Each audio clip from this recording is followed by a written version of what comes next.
accepted at Hogwarts School of Witch Wizardry as a 5th year student. Presets. Escape.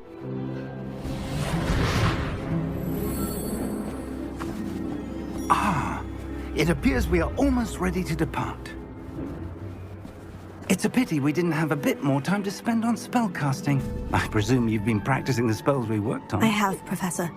Well, I'm quite sure I've never seen anyone take so quickly to a second-hand wand. You'll be a force to be reckoned with when you get your own. Thank you, Professor Fig. I appreciate you working with me before the term begins. Oh, Eleazar! George, glad my rather cryptic description of our location did not thwart your finding us. I've apparated to more vaguely defined destinations than this. Though I confess I may have miscalculated slightly on my first try. Gave quite the fright to some theatre-goers in the West End. It's been much too long. When I received your owl, I must say I... Best not speak here, Eleazar. Of course. Why don't we speak en route to Hogwarts? We have a start-of-term feast and a sorting ceremony to get to. Wonderful idea! As long as your young charge here doesn't mind me tagging along. Not at all, sir. After you. Ages since I'd been to the castle. Would be good to see the old pile of rocks.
Glad I caught you before you left for Scotland. Just barely. And who is your traveling companion? A new student. New? Yes, sir. I'm starting school as a 5th year. How extraordinary. It is indeed. None of the faculty has ever heard of anyone being admitted to Hogwarts so late. Nor have I. Of course, as the other 5th years will have been honing their magical skills for 4 years now, the headmaster asked if I could get our new student up to speed a bit before the term begins. Well, you couldn't have asked for a better mentor. Professor Fig is not only an exceptional teacher, he's also a remarkably intuitive and gifted wizard. Mr. Osric is prone to flattery. I dare say it's one of the reasons he's risen so far at the ministry. Have you seen this? I have. Opinions differ as to how great a threat Ranrock really is. Although I've yet to convince my colleagues at the Ministry, I believe he is a significant threat. And it was your wife, Eleazar, who alerted me to his activities months ago. Miriam? How? She wrote to me about Ranrock before she died, wondering what the Ministry knew about his activities. Before I could respond, I received this. It was the last thing she sent me, Eleazar. It came to me via her owl, but with no correspondence. I can only assume... That she had to get rid of it quickly, to keep it safe. Presumably from Ranrock. I cannot open it. Whatever magic protects this is powerful indeed. It looks like goblin metal. That symbol. What's that glow? I don't see a glow. Nor do I.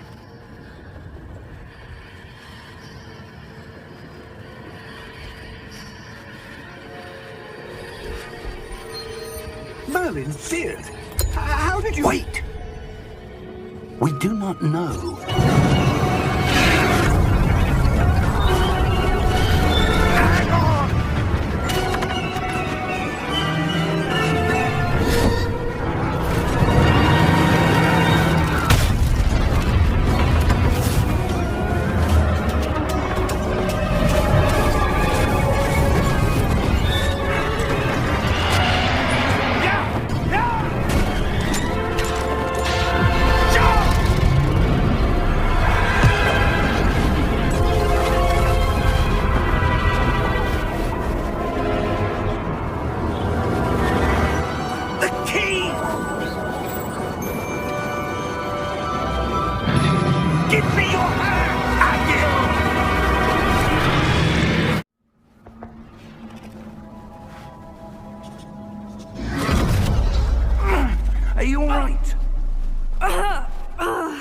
You're hurt. Perhaps a bit. Take this. It's Wiggenweld potion. That stuff will right you in a second. G to heal.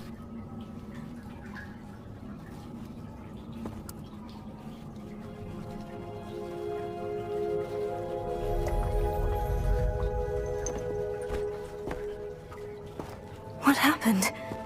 Poor George. I can't believe he... What the hell got into that damn thing? Attacking a carriage mid-air? A typical dragon would never... Professor? Sir? Mouse, Where look are we? around. I'm not sure. But that key you discovered was clearly a port key. Port key? An item enchanted to bring whoever touches it to a specific place.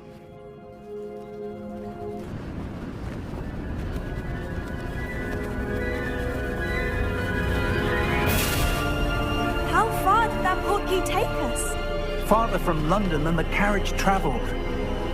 We're somewhere in the Scottish Highlands. Sir? Reparo!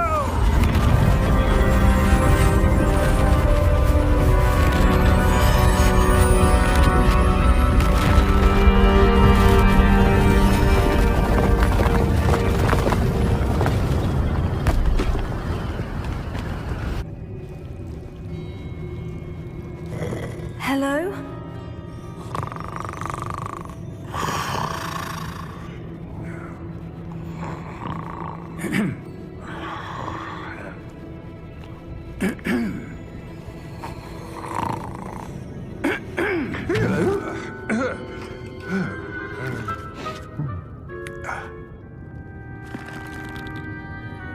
It can't be.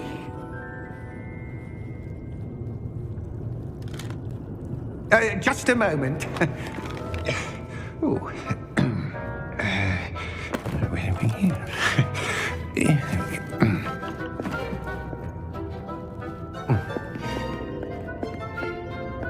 Welcome to Gringotts Wizarding Bank. Vault number 12, I presume. Precisely. The key? Your wife's port key. Oh, yes, of course. This way, then. Stay close.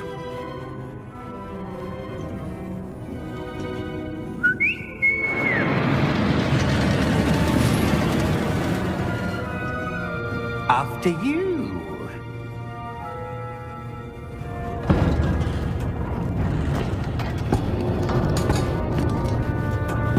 Keep your hands inside the cart if you don't wish to lose them.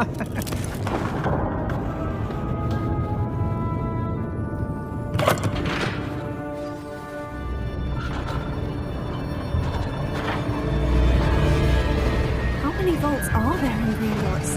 Hundreds. In fact, you'll see quite a few on our way to vault number 12. As we speak, we're just beneath the main lobby. The vaults you see now are the newest. Are private entrances to the bank common at Gringotts? They are most uncommon.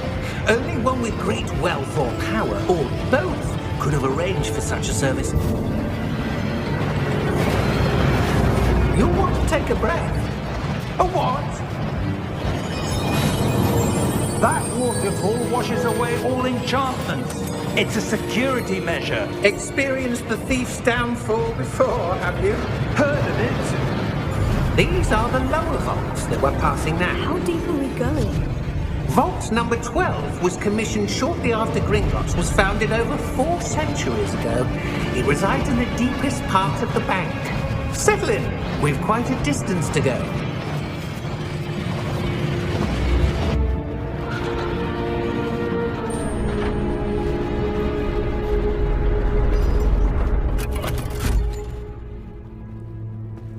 Vault number? Vault 12. Momentous day. On your way.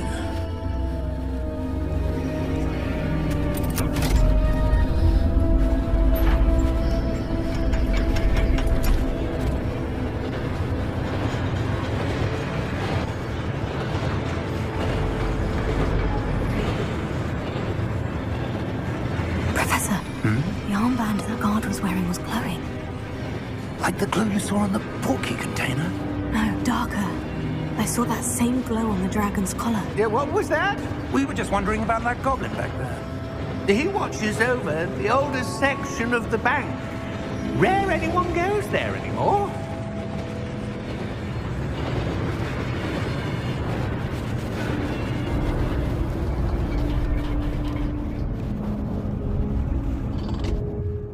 Here we are.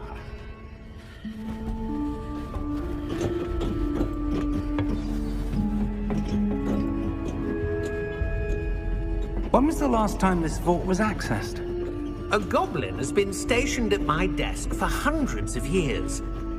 In that time, no one has visited Vault 12 until today.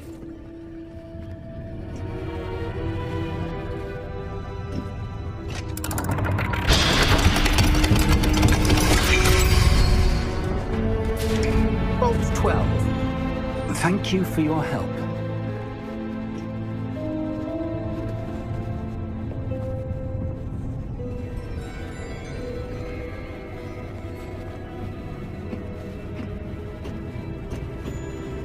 What do you suppose we should be looking for?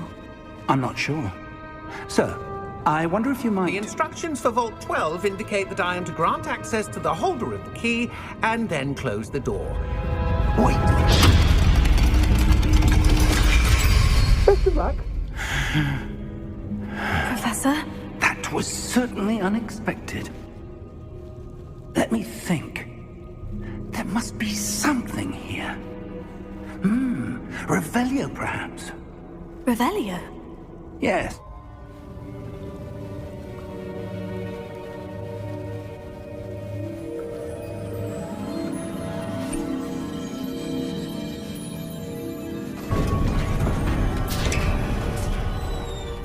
There you are. How did you... What is this place? I don't know. But I found this floating above that basin. That is no mere basin. That is a pensive for viewing memories. I wonder...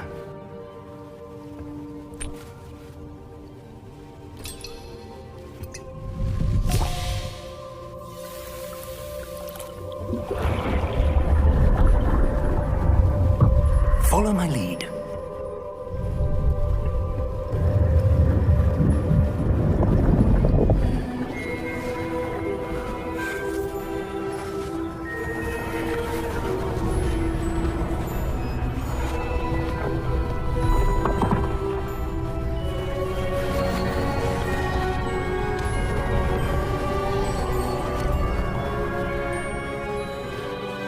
All is in place. The portkey is well hidden. Perhaps too well.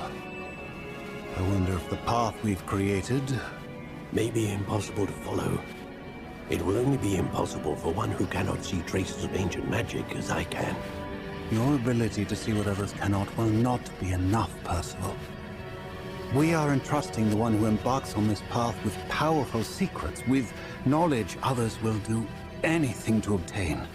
Yes, and if we are correct, Charles, the witch or wizard who completes the trials will have proven themselves worthy of that knowledge, and the responsibility that accompanies it. We've done all that we can.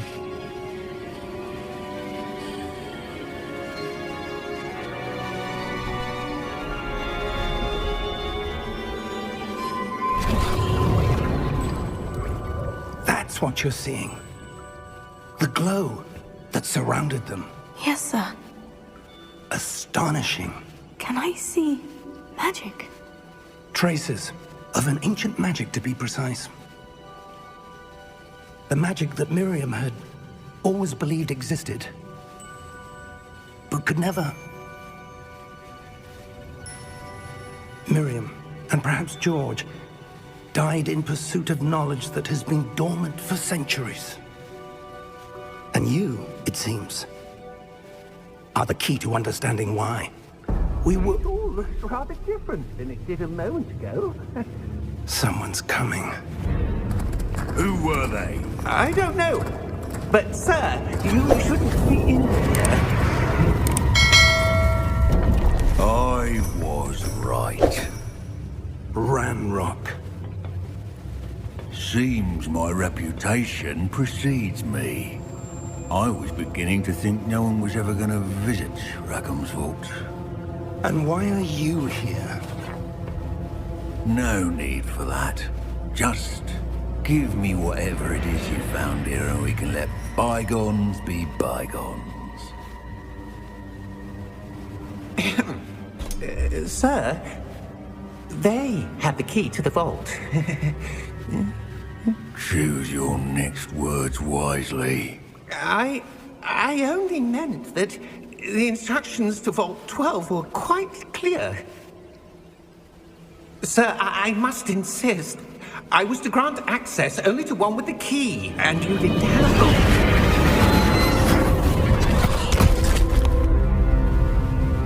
I have no patience for traitors. Now, where were we? I'm not giving you anything. Well, perhaps your young friend here will be more helpful.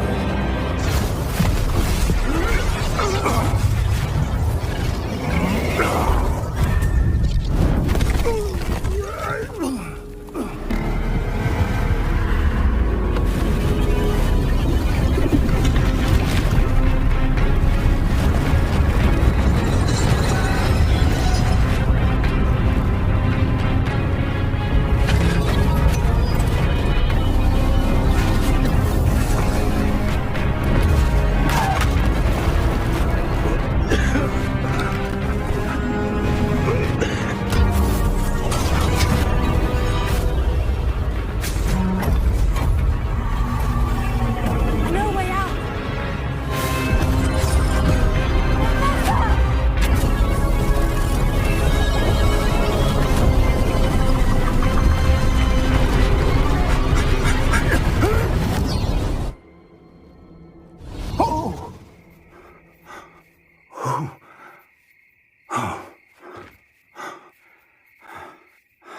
Are you all right? Fine, sir. I've never seen so powerful a goblin. He seemed wholly unaffected by my magic. Where are we? It can't be. It seems those who set up the pensive, the locket, and the path to both wanted someone with your ability to end up here. Come. We have a sorting ceremony to get to.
Oh, good. We haven't missed the sorting ceremony. I'm no expert, but that seems more appropriate. Now, I need to study this locket as soon as I can, but first I must contact the Ministry. They need to know what happened to George and be warned of Ranrock.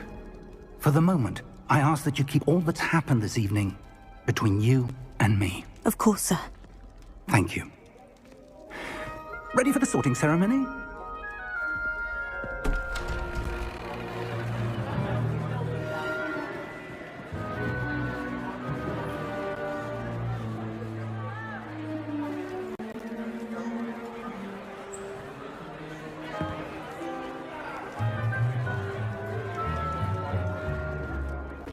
Phineas, Nigellus, Black. Prepare yourself to meet the headmaster. Fig, nice of you to join us. The sorting ceremony's over. There were complications. Complications? It seems the goblin problem has... Enough. Goblins. I've no time for rumors, Fig, and I'm rapidly losing whatever patience I had left. If you're lucky, we might still be able to get you sorted this evening. I'll be in touch.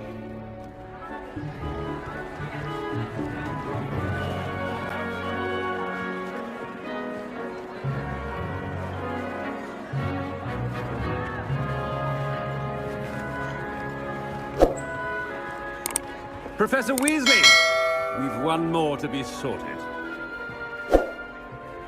Welcome. You're just in time. Have a seat.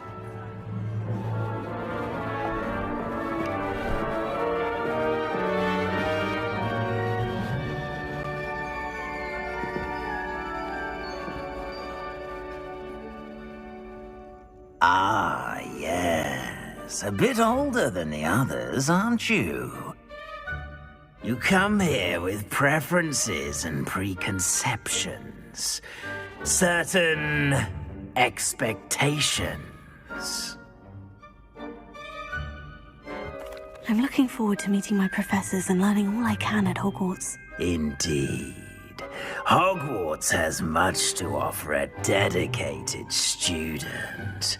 And what you learn in class will prepare you for challenges outside the classroom as well. I wonder... I detect something in you. A certain sense of... what is it?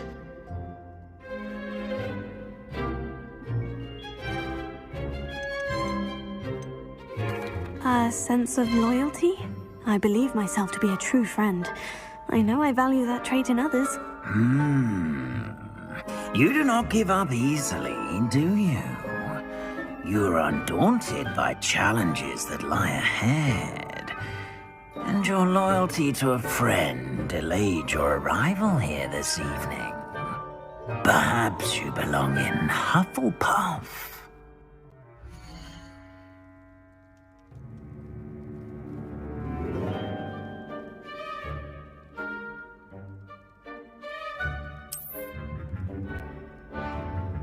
Better be Hufflepuff!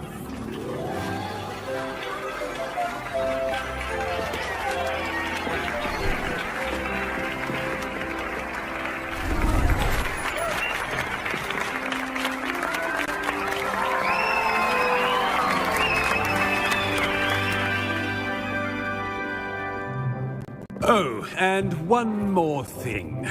Due to the unfortunate injury on the pitch in last spring's final, this year's Quidditch season has been cancelled.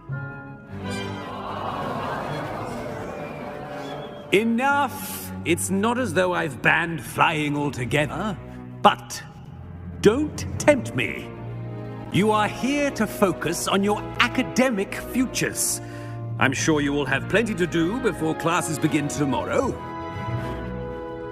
I said, I'm sure you all have plenty to do before classes begin tomorrow.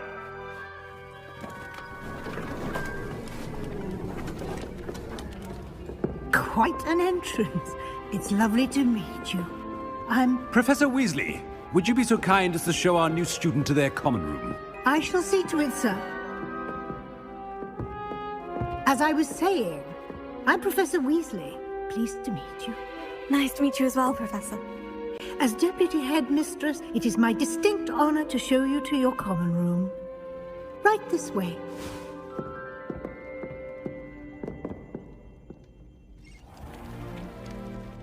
It's quite uncommon for a student to begin as a fifth year. Might be a bit of work, but I'm sure that's never stopped you before. It hasn't, Professor. Now, here we are at the entrance to the Hufflepuff common room. This is the entrance? Indeed. I will explain what to do, but I hesitate to do it myself as one errant knock leads to being doused in vinegar. Most unpleasant. You must tap the barrel, 2 from the bottom, middle of the second row, in the rhythm of Helga Hufflepuff.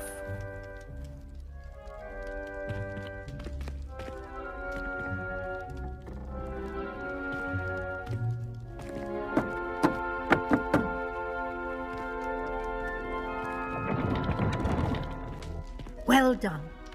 Now go on in and get some sleep. You have a big day ahead of you tomorrow. I shall be back in the morning to collect you for your first class. Thank you, Professor Weasley. You're welcome. I hope you enjoy your first night at Hogwarts. Sleep well.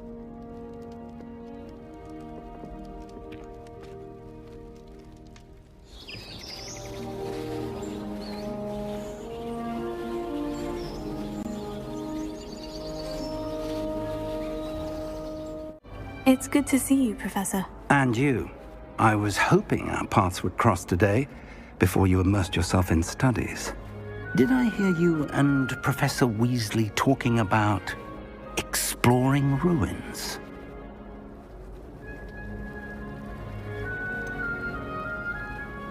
She caught me off guard.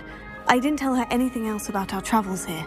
I will say, I think she suspects we're not being entirely forthcoming. Yes, well, Professor Weasley is a brilliant and astute witch. It was right to keep the details to yourself for now. We don't know where this path we've embarked upon will lead. It may require a bit more flexibility with your time than she would approve of. And she may feel obliged to share details with the headmaster that would be better left between us. Understood, Professor. Good. Now, as capable as you are, I believe the ability you possess obliges you to be well-trained. Happily, you have the benefit of an exceptionally skilled team of witches and wizards to guide you. Speaking of guides, and so that I may avoid another not-so-subtle reproof from Professor Weasley, why don't I show you the clever enchantment we included in the field guide's map? Unfold it and have a look. The map is enchanted to help you find your way. This will be incredibly helpful. Thank you. Now, sounds like you've quite a day ahead, what with classes and a trip to Hogsmeade for supplies, including your own wand. You'll enjoy Mr. Ollivander. He's an exceptional craftsman and a good friend. I shall reach out when I have more information about our mysterious locket. For now, focus on your classes and pay attention. More than your owls may hinge on the magic you are able to master within these walls. Here, behind you. There is an open seat here. Thank you. Hello, I am Nettie. So you are the new student. Have you met Professor Ronan yet? Shall we begin? Welcome to Year 5 of Charms. Now, this will be a crucial year in your education on the art of charm work. But I am confident that we will take hold with the passion and rigor requisite of such a challenge. Right, now, everyone, please open your textbooks to page 517. But before we begin, can anyone here tell me the difference between the incantations of the color change and growth charms? Anyone? Anyone? I am afraid it is too late to study now. My, the summer months must have really taken a toll on you all. By the looks of it, you all spent your holidays practicing Obliviate on one another. Do you even remember how to perform a basic summoning charm?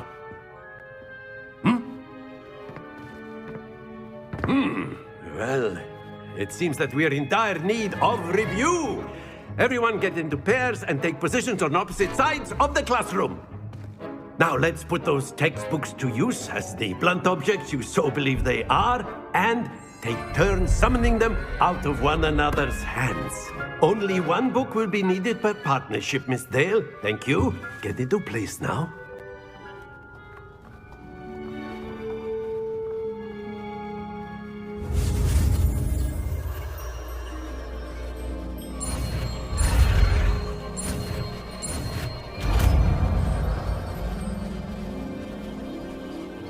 Accio! That is not bad. You are a swift learner. I see a lot of potential, but remember, potential is nothing without practice. Keep at it. You might just rival Miss Onai here. Very good, everyone. That's enough of that. Well, as you all seem to have the basics down, and it is an exceptionally lovely day, I was thinking that we might have ourselves a little excursion outside for a spot of fresh air. After me.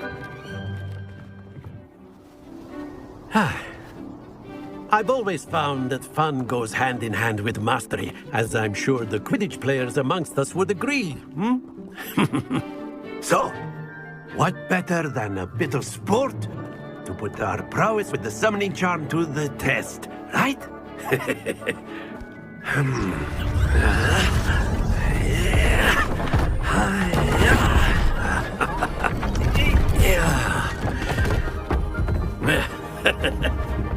So why don't we have our newest student start us off?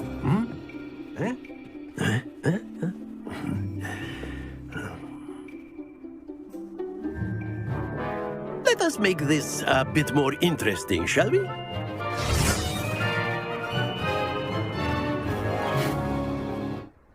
Very good, both of you. Well done. Mist, gather your things on the way out. A tight game! It turns out we were evenly matched. Took me weeks to become proficient with Accio. Took weeks for me to get anything right when I transferred here. It gets easier, I promise. That's good to hear. It's a lot to take in all at once. To put it lightly, I remember how I felt when I first arrived. I transferred here from Wagadu just before my 4th year. My mother received an offer to teach divination here. Before I knew it, we had left Uganda and were halfway around the world at a new school in a new country. Well, it's been nice talking and competing with you. And with you. I think Professor Ronan wants to talk to you. Better not keep him waiting. Until next time. Of course, you can use A word, if you would. if you're so inclined. You wanted to speak with me, Professor? I did. I trust your first charms lesson lived up to expectation. Well, an outdoor competition wasn't exactly the lesson I was expecting, sir. What charm is there in the expected? And what a close match between you and Miss Onai. Invigorating. Thank you, Professor. I enjoyed the match. Miss Onai is always a fierce competitor, though I sense that she is a bit distracted of late. Now, Professor Weasley has asked that your professors give you instruction outside of the ordinary curriculum. Expect to hear from me soon regarding a special assignment that I am preparing for you. Is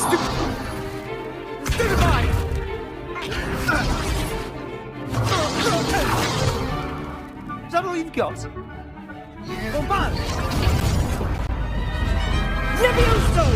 Professor Hecat! Perhaps you'd be good enough to blast each other to pieces on your own time. I get new students every year, but I only have one Hebridean black skull. It was a token from the Great Poacher Raid of 1878. No doubt you've heard of it. Now, you may be asking yourself how an old woman like me single-handedly took out the largest poacher ring in eastern Wales and lived to boast about it. Knowledge. To the wise, age matters very little. Today we will review a spell that has saved me from death at the hands of dark wizards more times than I care to remember. Levioso. Levioso? A levitation charm? Levioso! A surprised opponent is a weak opponent. Care to defend yourself, Master Pruitt? No? One thing I've learned as an unspeakable is the value of simplicity, especially in the heat of battle. Now, let's practice what we've just learned, starting with something small.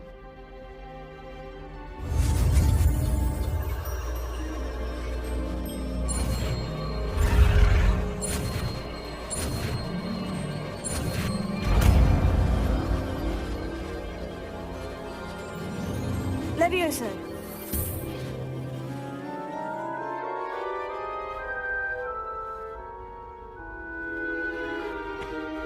Now, let's try something a little larger.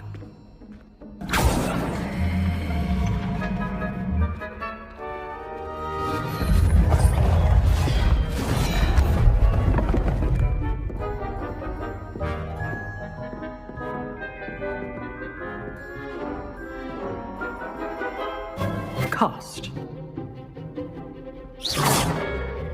See how the dummy deflected your cast? This time, cast Levioso first, then the basic cast. Remember. Levioso. Good. Now, the basic cast. Well done. Very good. But the best way to practice is by dueling. We'll start with you two. Duelists, take your marks. Time for a proper Hogwarts welcome. Now, I want a fair duel, using only Levioso, basic cast, and Protego. You may begin.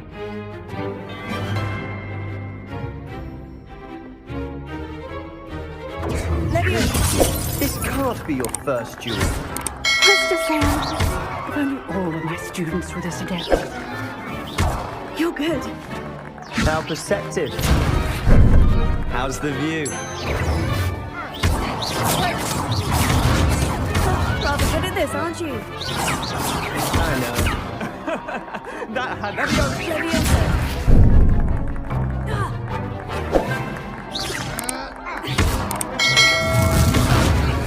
You're not going to make this easy, are you? Cast Levioso to throw your opponent off guard. I do want your opponent trying to attack or defend yourself. Use the basic cast when your opponent's guard is down.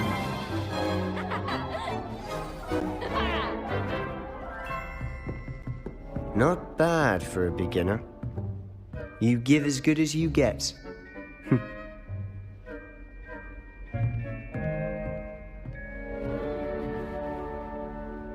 I put you on the spot, and you rose to the challenge. Points to Hufflepuff. Thank you, Professor Hecat. Glad to have the opportunity to practice. If what I've seen today is any indication, we can expect great things from you. I demand excellence from my students. They are capable of achieving it, and they must achieve it. A classroom duel is one thing, but battling dark wizards, or as ever more likely, goblins, is a different kettle of Grindylows entirely. Understood, Professor. So, I'd advise you to keep practicing whenever you can. Perhaps Mr. Sallow will have some ideas for you. Again, well done today. I shall reach out soon with additional assignments. All right, that's enough spectacle for one day. Class is dismissed. Nice work. I enjoyed that. Well, that duel was quite something. Everyone will be talking about it. It was certainly good practice. Practice? It felt more like I was dueling an expert. Sebastian Sallow, by the way.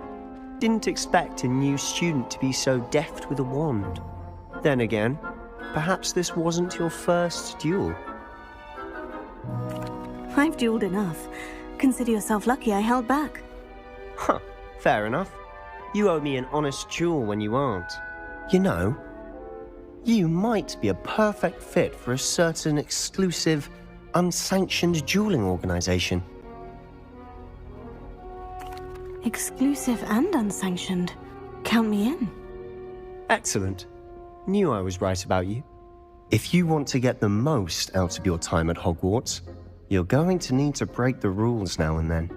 Whether it's joining a secret dueling club, or sneaking into the restricted section of the library, you just have to be clever enough not to get caught. Thank you, Sebastian. I'll keep that in mind. Good. Pleasure chatting with you. I'm sure I'll see you soon. Perhaps somewhere unsanctioned? We'll see if your performance today was sheer luck or actual skill. Look for Luke and Brattleby near the clock tower entrance. If you're interested.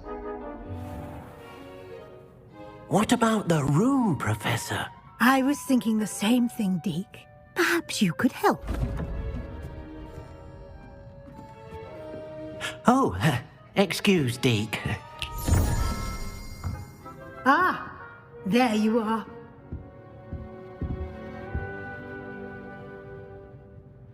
I trust your first classes went well? They did, Professor. I heard as much from Professors Hecat and Ronan. Seems Professor Fig taught you quite a bit during your brief detour near... what was it you said? Some ruins? I'd wager there's a good deal more to your travels here than what you've told me. Isn't there?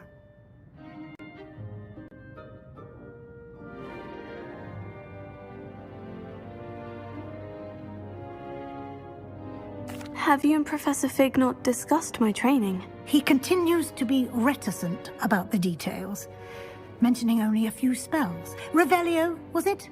And Lumos? That's correct, Professor. I see. Like trying to get a sonnet from a streeler. Regardless, you must continue to build upon what you've learned. In that regard, I've asked your professors to help hasten your progress with some extra assignments. Professor Ronan did mention something about that. In fact, Professor Ronan will meet you outside momentarily to assign your first one. Now, regarding the trip to Hogsmeade I mentioned earlier, we've arranged to replace the supplies lost on your way here, including seeds, potion recipes, and spellcrafts. Thank you, Professor. And Mr. Ollivander will connect you with the perfect wand. You've managed your classes well with a borrowed wand, but you'll find the magic you cast with your own wand to be far superior. I'm eager to get to Hogsmeade. Very well. I'd like you to make your first visit to the village with a classmate. Help you get your bearings. Perhaps Sebastian Sallow or Natsai Onai. I've noticed you spending time with them. I'd like to go with Natty. Excellent choice. Miss Onai is one of our most talented students. And she knows the area. She'll keep you well clear of any of Victor Rookwood's undesirables en route. Rookwood? A rather unsavory local. Best to avoid him and his associates, including his right hand of sorts, Theophilus Harlow, if you can. Once you've finished Professor Ronan's assignment, your friend will meet you at the castle doors. No time to waste. The sooner you complete your work, the sooner you can enjoy a butterbeer at the Three Broomsticks.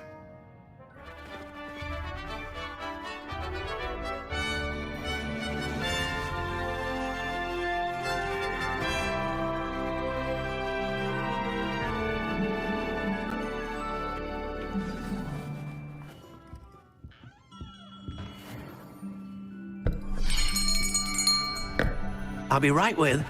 Ah, it's you. Just a moment, please. Hello, sir. I'm looking for... For a new wand, yes. It's about time. Yes, about time. Well, you're our new fifth-year student, are you not? Oh, what am I saying? Of course you are. Gerbold Ollivander's the name. But of course, you'll have heard of the Ollivanders, I'm sure. Finest wand makers in the world. It's a pleasure to meet you, truly. Now, come with me. Let's find you the perfect wand, shall we? No, not you. Yes. Powerful core. 10.5 inches. You might do. Here, give this one a try.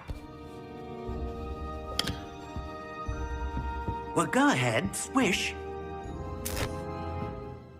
How odd. Once more, come on, really swish it. Oh dear. Well, this isn't a good match at all, is it? We'll find you something, not to worry. No, not you. Perhaps. Yes. A rare wood, 13 3/4 inches, dragon heartstring. Let's give this one a try.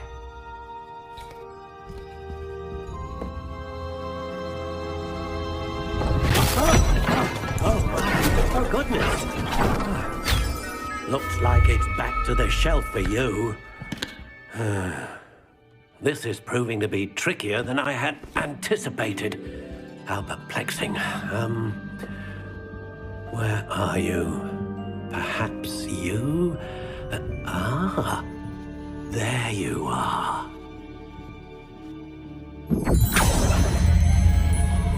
Yes, I think you might be the one. Here, take it.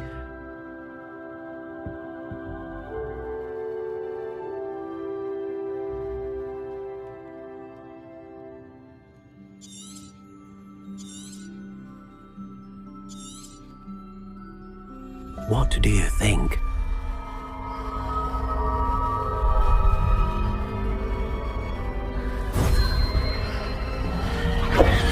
Extraordinary. Another wand, another beginning of a bright and magical future.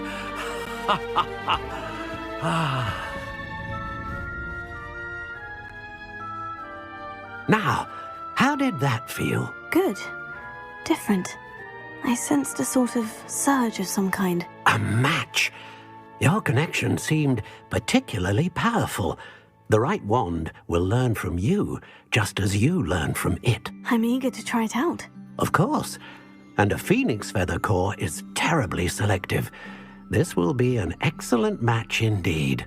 And the bond between you and your wand should only grow stronger. Do not be surprised at your new wand's ability to perceive your intentions, particularly in a moment of need. That sounds wonderful, Mr. Ollivander. I'll let you get to it. Do come and see me again if ever I can be of further assistance.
Goodness! A second troll! Did you two take on a fully grown troll? By yourselves? I suppose so. It's all a bit of a blur, to be honest. Merlin's beard. Are you all right? We are, and we were glad to help. I'd say help is a bit of an understatement. Nerve like that.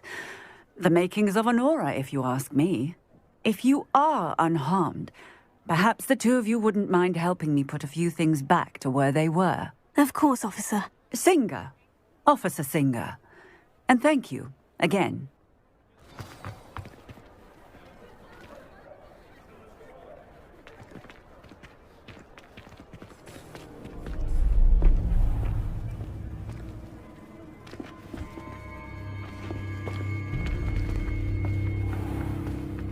You said you could get to the child when they came to Hogsmeade. That all you needed was a distraction. I gave you a distraction. I just watched a student take down your distraction. Who's this child? What are you not telling me? All you need to know is that if you cannot get to the child, then you have no value to me. Let's go.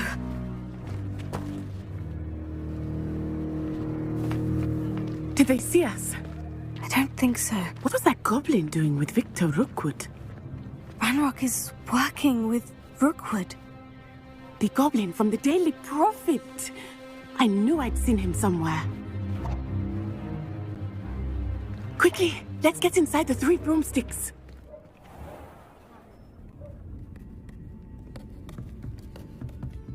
It's a treat to see you, Lodgok. I shall let you know if I hear anything. Thank you, Sirona. You be well.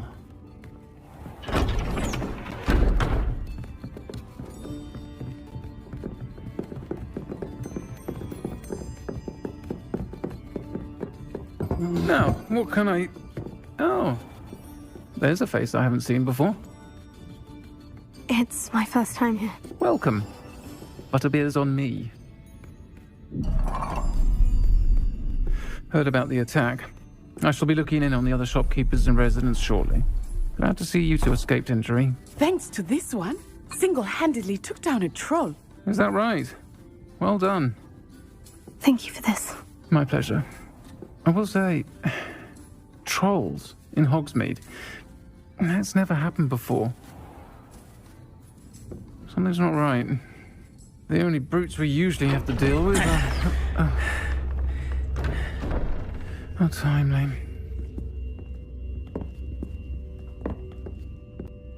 Was that Lodgok I saw leaving just now? Your clientele's not what it used to be, Sirona. Not to worry, Victor. Once the two of you leave, the caliber of my clientele will greatly improve. I wouldn't do that if I were you, Theophilus. Come now. No need for theatrics. I'm only here for this one anyway. My friend is enjoying a well-earned butterbeer. Only want a quick word. Perhaps you didn't hear me. I said, my friend is busy. One would think you all had enough bloodshed for one day. Come, Theophilus.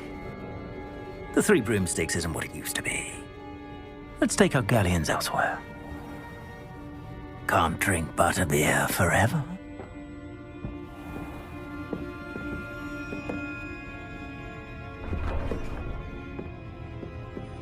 Seems you've made an unfortunate enemy. Watch your back. Rookwood and Harlow are worse than any troll you might encounter. Trolls, Ranrock, and Rookwood. What are you not telling me? I promise to tell you everything. But it's perhaps best I do that later. Professor, I'm glad to see you. And I you. Thank Merlin you're in one piece. I heard about the attack. Trolls in Hogsmeade? Sir, the trolls were wearing armor. It had that dark glow, like the dragon collar. Goblin silver! Ranrock used it to control the dragon. But how? And why send trolls to... They were there because of me. I overheard Ranrock talking with Victor Rookwood. Ranrock was in Hogsmeade? With Rookwood? The trolls were Ranrock's distraction so that Rookwood could get to me. And he would have, had Sirona and the patrons at the Three Broomsticks not intervened. This is grave news indeed. If Ranrock's goblins and dark wizards are after you, they want what we found in that vault.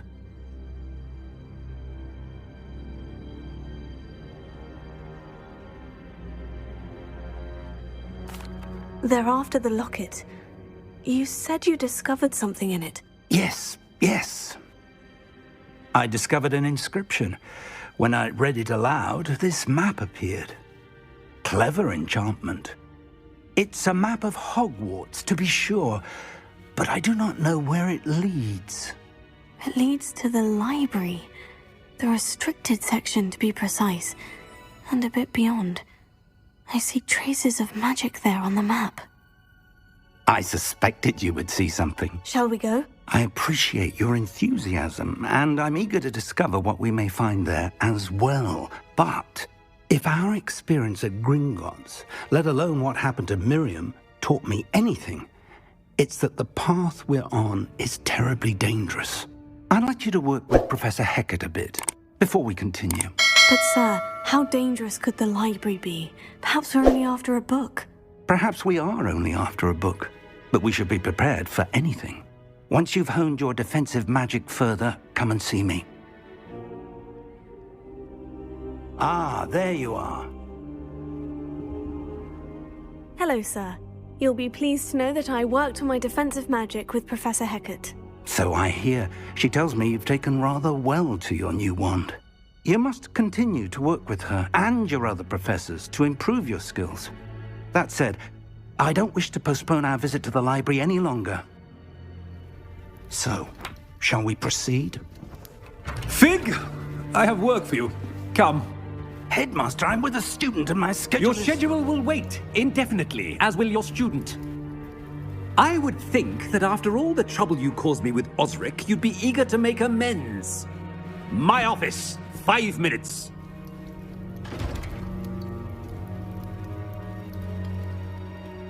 That man is exasperating. Unfortunately, our trip to the restricted section will have to wait a bit longer. But Professor... We have no choice. It would be unwise to provoke our illustrious headmaster further. I shall find you when I've completed whatever toils I must endure. Sebastian, there you are. I was hoping to see you. I was in the Three Broomsticks after the troll attack and saw what happened with Rookwood and Harlow. Not many students have Victor Rookwood's attention. What was that all about?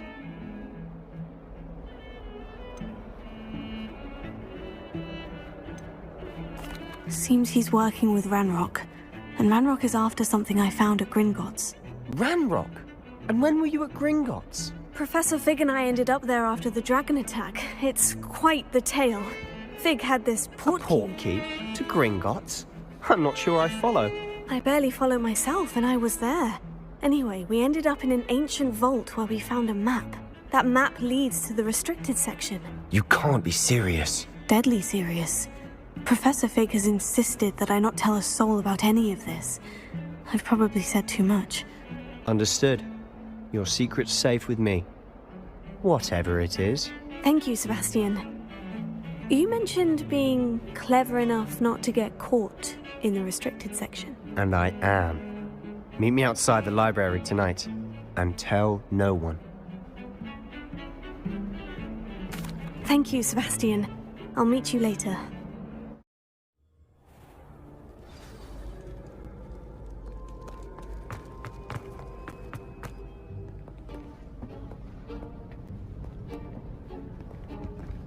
See there? That's the door we need to reach.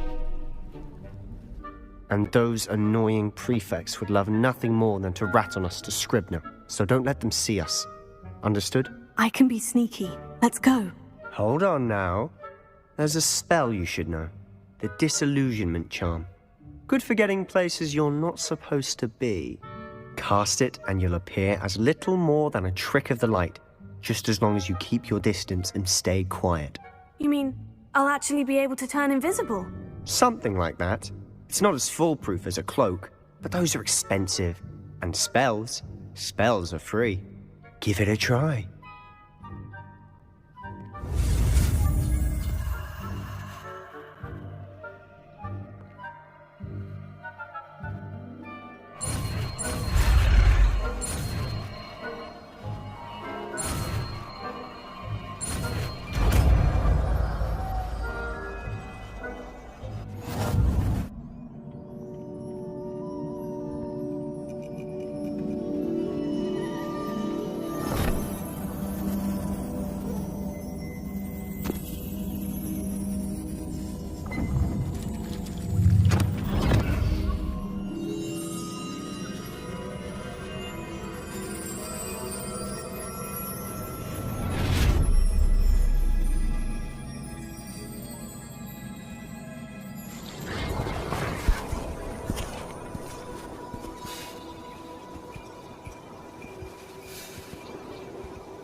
wanted to see me? Headmistress Fitzgerald, Professor Rackham. Miss Isadora Morganach, welcome. Professor Rookwood, Professor Bakar. We understand that you are adjusting well to life at Hogwarts. I am. I am glad. Especially in light of your unusual situation, starting as a 5th year. As it happens, I was also admitted to Hogwarts as a 5th year. I've never heard of another like us. Miss Morganach, when we spoke yesterday after class, you asked about the beautiful swirls you saw years ago when we visited your hamlet. I recognized you all immediately. I cannot thank you enough for what you did. We were glad to help. And yes, I did see swirls of magic everywhere that day. My father insists it was my imagination running wild, but it was certainly real to me. It was not your imagination. Percival, Professor Rackham can see them too. But we've never known of another who could. I don't understand. What are they? The whispers or traces that appear when a particular form of ancient magic is wielded. Ancient magic? Few are capable of wielding it. Hogwarts itself is a stronghold of ancient magic. So if I can see traces of ancient magic, does that mean I can wield it too? With the proper training. But let us not get ahead of ourselves, Miss Morganach. Before I can train you to wield such magic, you must first master all that Hogwarts has to offer. A magic this powerful can do great harm in the wrong hands. It must be wielded by a select few. As such, we ask that you not speak to anyone about what we have discussed here today.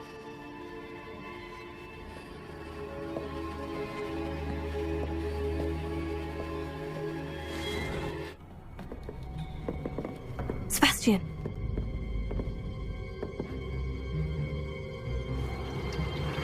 Sneaking in the restricted section again! I had thought we were through with this mischief. Clearly detentions are insufficient. I'm afraid I must take this to the headmaster. But that being said, Peeves informs me that you didn't come alone tonight. If someone has coerced you, I would have you tell me. You're a bright boy. Don't waste this. There was nobody else. I came alone. Oh, Sebastian. What will your uncle say?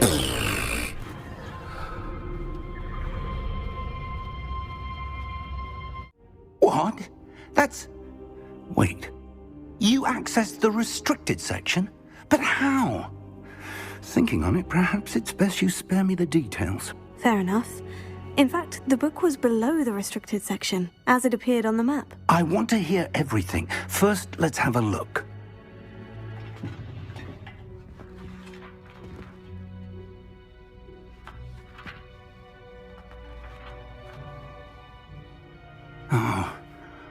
Oh dear. Some of these pages seem to be missing. It appears someone has got to the book before us. Still, I will need time to study what remains. Perhaps we can still salvage something useful, though it may take some time. I wonder why it was here, below Hogwarts. I think I know, sir. I saw 2 more memories where I found the book. Another pensive. Godric's heart. The man we saw before, Percival Rackham, was a professor here. The first memory showed him and 3 other professors using ancient magic to restore a hamlet from a drought. Miriam was right. And the second memory? In the second, they were talking to a student who started as a 5th year, like I did. She could see traces of magic too. Why those memories? Perhaps this book will explain. I'll have to take it with me to London. The headmaster has insisted that I speak directly to the minister about George's death. I understand. I'll see what I can learn about the missing pages while you're gone. Good. Don't neglect your studies. Your wand work is improving by the day. But you'll want to pay attention in herbology and potions. There's more to magic than spellcasting. Plenty to keep me occupied while you're gone. You've done exceptionally well. I look forward to seeing all that you've accomplished when I return.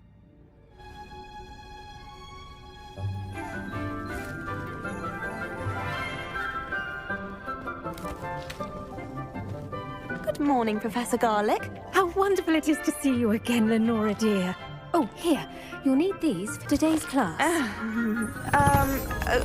A little treat for your auntie. Ah, hello. Class, please welcome the newest rose in our garden. We do look forward to growing together. How thrilling it is to have everyone back together again. This year will be filled with enchantment and excitement, but the most important thing cultivated in herbology is knowledge. The prudent herbologist is no more afraid of the venomous tentacular than the bouncing bone. Now then, today we will be acquainting ourselves with the mellifluous tuber known as the mandrake root. Accio. Let's see if we can't make our fibrous friends a bit more comfortable, shall we? First, let's protect our ears.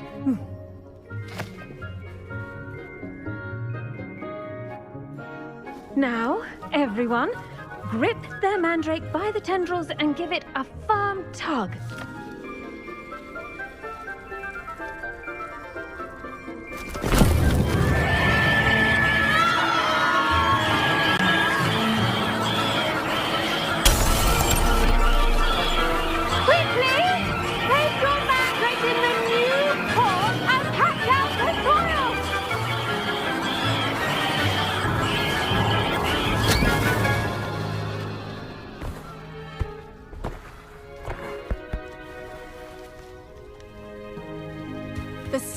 Should envelop the root like a warm, dirty blanket, putting the mandrake right at ease. Reparo! I'm very sorry about that. Yours was a bit mature, I'm afraid. All right then, off you go. Splendid work, everyone. Ross. Yes, Professor? Firstly, well done with your mandrake. They can be rather difficult to get a grasp of. Actually, I enjoyed it. I couldn't help but catch your enthusiasm. How kind of you. It seems you're already taking to herbology like a mandrake to fresh soil. Now, as I mentioned, next we'll be planting dittany. Let us find you some seeds. I already have some, Professor. Picked them up in Hogsmeade. You visited the Magic Neep. Wonderful! A prepared student is bound to bloom. I've arranged for you to have your own potting table here in the classroom. Wasn't easy to spare one on such late notice. Plant the seeds there now, and you can return to harvest them later. Even with soil, sunlight, and a bit of magic, they will take time to grow. Well done! Once it can be harvested, your dittany will be ready to use in Wiggenweld potion. I'll let Professor Sharp tell you about that. Now, what say we branch out? Introduce you to a different sort of flora, the Chinese chomping cabbage. You'll find that some plants are better suited to uses outside of a cauldron. The cabbages do get testy without something to chew. Fortunately, I have a dummy for them to gnaw on. Be a dear and let them have a good chomping. Yes, Professor. They're in the other greenhouse. It's just at the end of the footbridge leading out of this room. Your classmate, Mr. Pruitt, has kindly offered to accompany you. Come back and see me when you're finished. Oh, and mind your fingers. They do bite. Vicious little bastards, aren't they? My kind of plants. Not like stupid booba tubers and bouncing bulbs. The kind of plants that have your back in a fight. Not saying you can't go it alone, but, well, imagine that wasn't a dummy.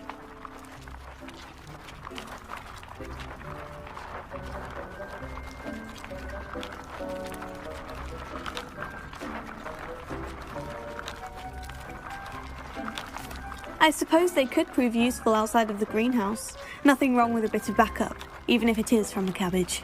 It's chaos out there. trolls in Hogsmeade and such. You can't be above throwing a cruciferous vegetable if necessary. Dogweed and deathcap has more of them, if you're keen. Other plants too. Ones your parents wouldn't plant in the garden. You get the idea. Anyway, we probably ought to head back to class. Oops. I attended to the Chinese chomping cabbages, Professor. Remarkable plants, aren't they? I hope they weren't too much trouble. Oh, don't see any bite marks or missing digits. And good, as you do seem to be quite green-fingered. Oh, I'm eager to see your skill in the soil continue to blossom. Magical plants have so much to offer. I'm eager to learn more. I'm glad. Herbology is a bounteous subject. Tend to your garden, and it will tend to you. Well, I suppose that's everything. Do come by for a chat sometime. I so enjoy checking in with my new students.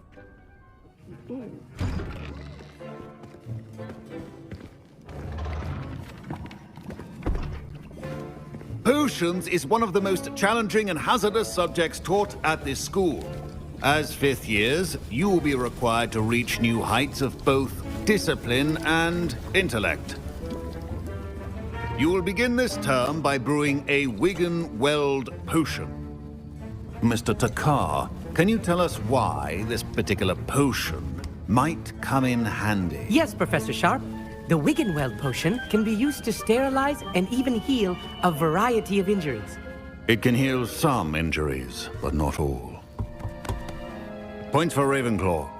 Before today's class is completed, each of you will have brewed a Wigan-Weld potion of your own.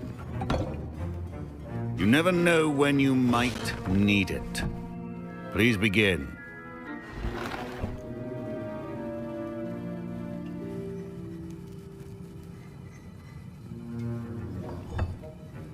Use a strong, even motion when crushing your ingredients.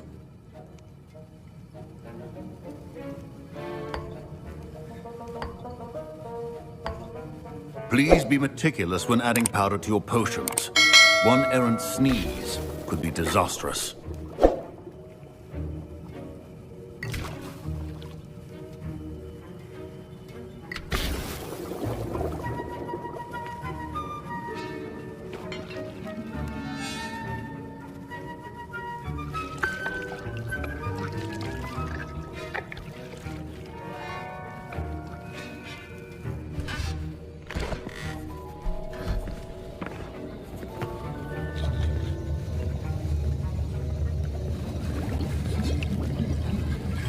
I see most of you have not forgotten how to stir.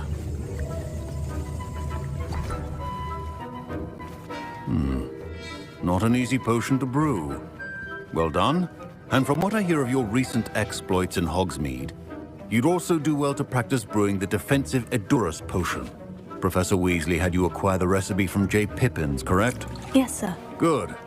For the moment, you can find the ingredients you need in my office. But in the future, you'll be expected to provide your own ingredients. Some can be harvested from the plants you grow in your herbology class, and rarer ones can be purchased.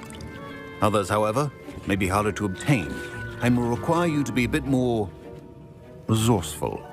Come and see me when you've finished brewing, and we'll see if it was skill or luck the first time round. Did I hear Professor Sharp say that you have permission to go into his office? He did say that. He wants me to get more ingredients to brew another potion. Brilliant! You, my friend, have been presented with an extraordinary opportunity. I'm Gareth, by the way. Gareth Weasley. Bit of a prodigy with potions, if I do say so myself. Pleasure to meet you. Wait, are you related to Professor Weasley? She's my aunt. Keeps too close an eye on me for comfort. Ugh. But she can't be everywhere. Listen, anyone with a troll-sized brain can brew an Edurus potion. I'm working on something that's certain to be spectacular. I'm just missing one tiny last ingredient that will add that extra spark. I suspect that's where I come in. You're as clever as I'd hoped. I simply need a single Fwooper feather. I'll get you the Fwooper feather, as long as you're certain Sharp won't miss it. I assure you he won't. Fwooper feathers aren't that valuable. Wait until you see what I'm brewing. Hurry back to me when you have the feather. I brewed an Edurus potion, as you asked, Professor. I'm surprised you had the time. You seemed rather busy helping Mr. Weasley brew chaos. I'm sorry, Professor. I was merely trying to help a friend. Taking responsibility for one's actions does go a long way with me. I shall assume that you've learnt a lesson. As for the work you did today at your own cauldron, I will say you've done well. I confess I was skeptical, given the advanced nature of this class and the fact you're a new student. I'm glad I was able to meet your expectations. A rare occurrence. And you do well to remember that you're not a potions master quite yet. In addition to having a solid grasp of how to combine various ingredients, you should gain an understanding of the ingredients themselves. Pay particular attention in herbology. The plants you nurture there are often essential to the potions you brew here. Now, I recommend that you find a safe location in which to practice brewing. You cannot leave a hot cauldron simply anywhere. That'll be all. Hello, Natty. How are you? I hope you've recovered from our rather eventful trip to Hogsmeade. I am well, but I have been worried about you, my friend. With Ranrock and Rookwood and Harlow after you? I'm all right at the moment. We did not speak about it at the time, but I am hoping now you might tell me why they were looking for you.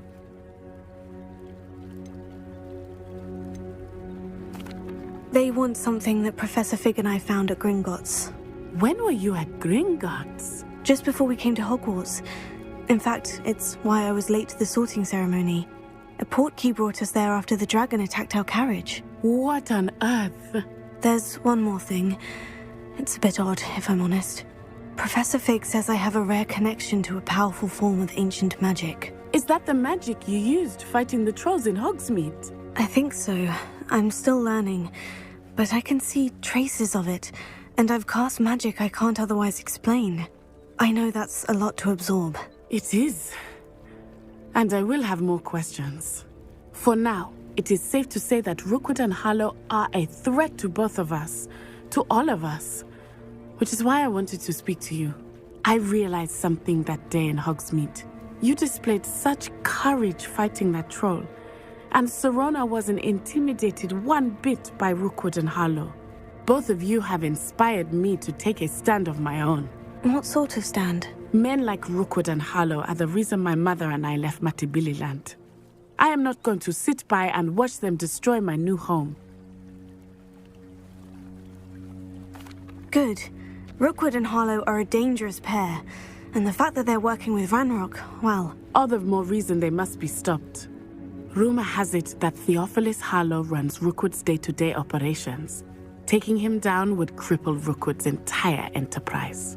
That may be true, but shouldn't Officer Singer handle someone like Harlow? I spoke with her. She was polite, but perhaps understandably would not discuss details with a student. I overheard some of Rookwood's lot talking about a massive poaching operation that Harlow is planning.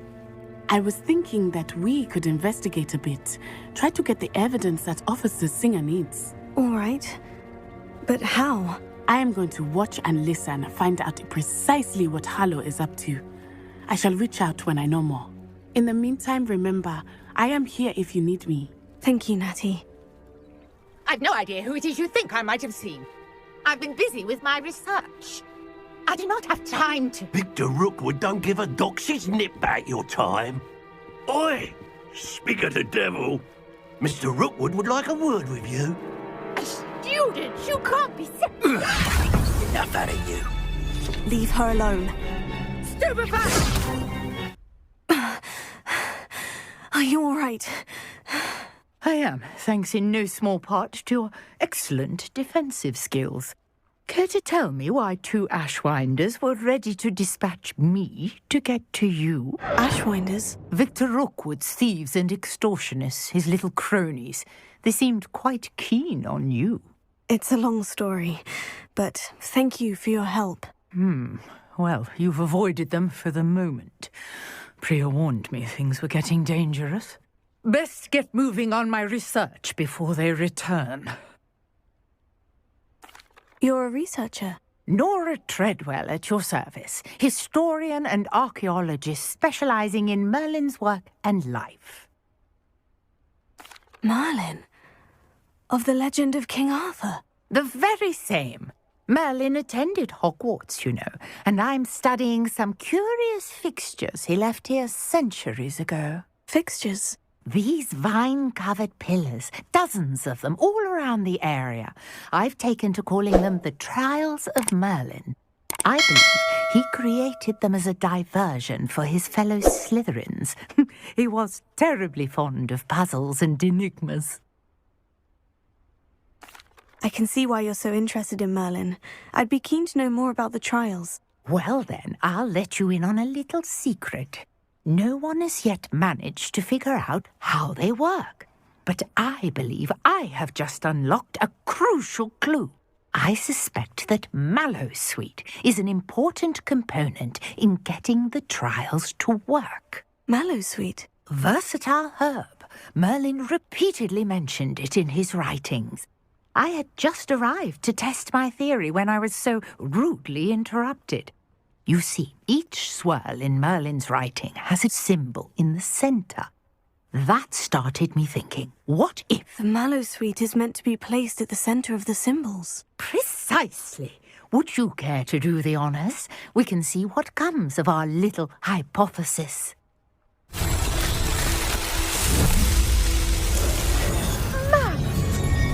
How beautiful! I take it we can call that a success. We can indeed. However, I now have even more questions. How does it work? I must review my notes. I may have missed something. Are all of the trials like this one? Oh, not precisely. Well, I think each has those telltale vines and the swirl on the ground. You should feel free to solve them as you come across them. I believe I have what I need to continue my research. My guess is that each will also require Mallowsweet, which you can find in Hogsmeade should you need more. I really must be off. Such a pleasure to meet you. You wanted to see me, sir? Indeed. Allow me to introduce myself. So few students know who I am these days. Eldridge Diggory, former Minister for Magic and founder of the Aura recruitment program, at your service.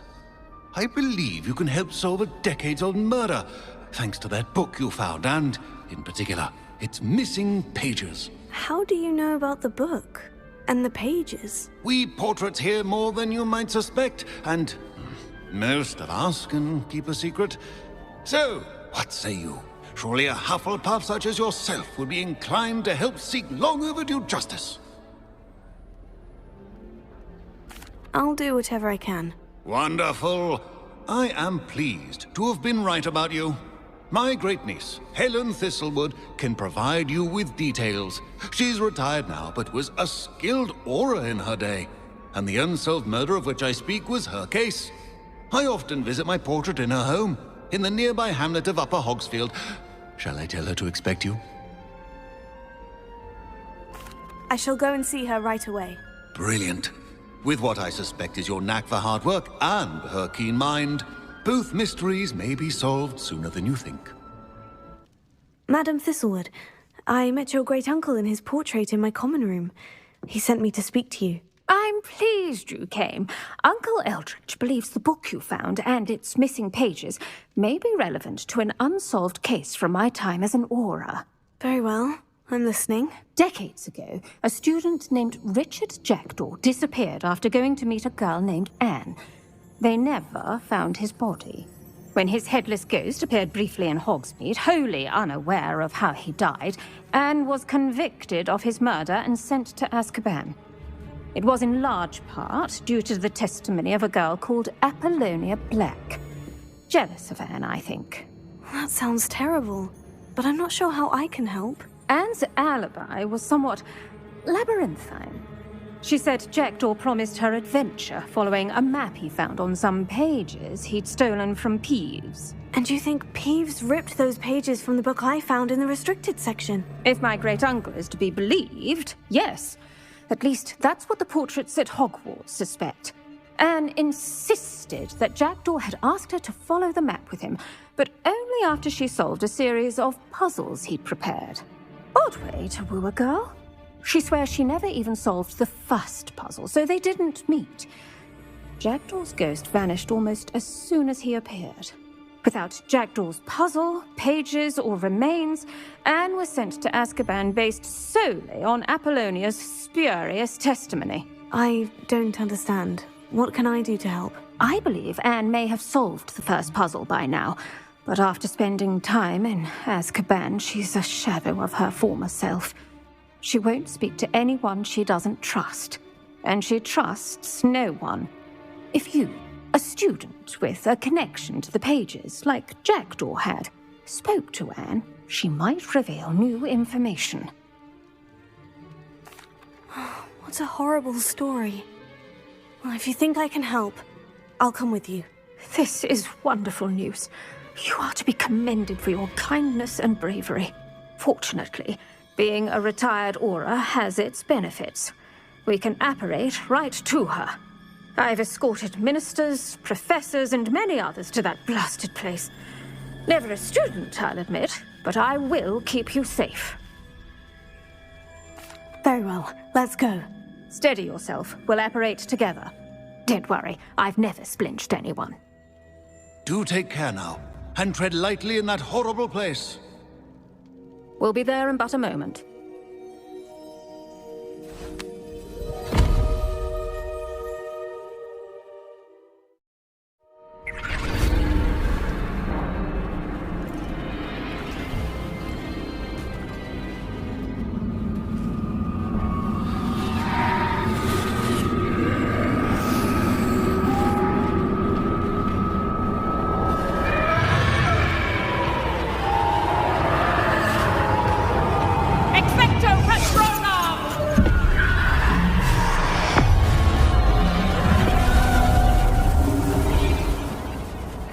That ought to keep them at bay for now. Though, be aware, you may feel a wave of despair. It will pass. Thank you for the warning. This really is a dismal place, but we'll be out of here soon enough. Now follow me. Mind your step. I never thought I'd see the inside of Azkaban for myself. Nasty Dementors. Not even I could convince the Ministry to send them off. There's no need for such monsters. Careful around, Anne. She's been here a lot longer than the rest of it. If I had my wand, I'd cast Crucio on the lot of you! You don't scare me, young cur. They teach you so little of what you should know of. That witch you're with has a dark cloud over her. I can feel it. All around darkness. My only friend. Who's there? Who speaks to me? Is that death finally come for me? I'm a student from Hogwarts. I found the book that you said would exonerate you. Ah, the book, the book. No one would look. None of the mages found the pages. Methinks the feckless knave meandered to his cave. My fate was surely sealed in Upper Hoggyfield.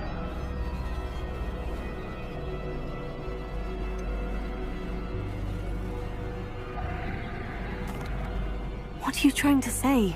That the missing pages are in a cave? Near Upper Hogsfield? Field, ruins house, a vault concealed. A vault? In some ruins? Near Upper Hogsfield? I suppose it can't hurt to look. Can't hurt to look. Go find the pages from your book. Helen, know you're here. Come in closer, be a dear. What is it, Anne?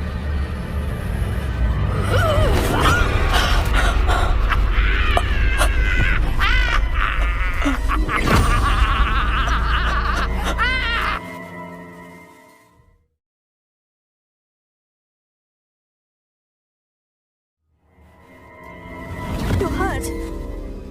Go. The cave. You're safe now. You have what you need. I'll be all right once I get... Could it be? Someone solved my puzzle after all these years.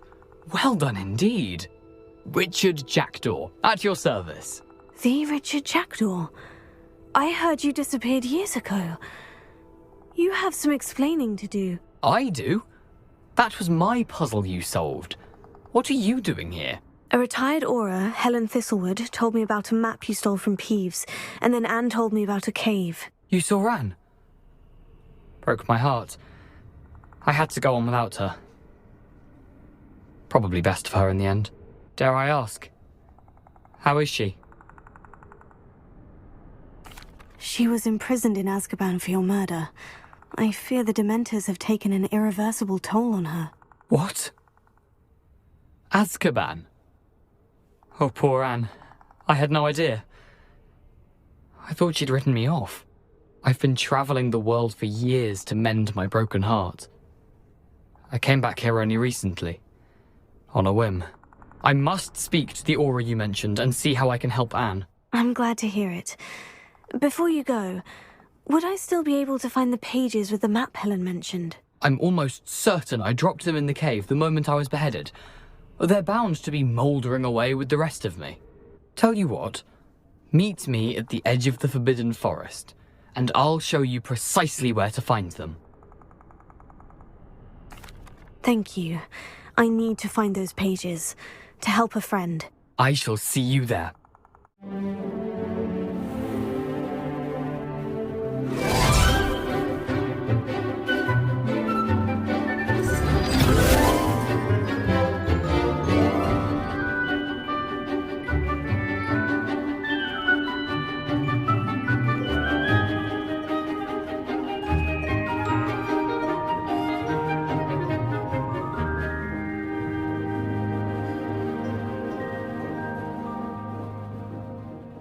Of everything I had Professor, I completed all of your most recent assignments.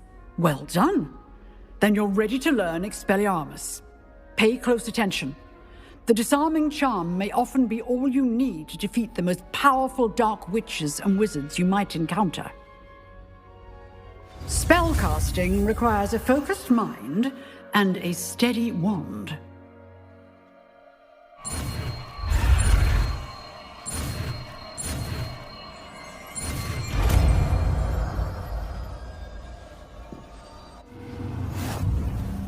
Good work. I suppose I shouldn't be surprised to see you.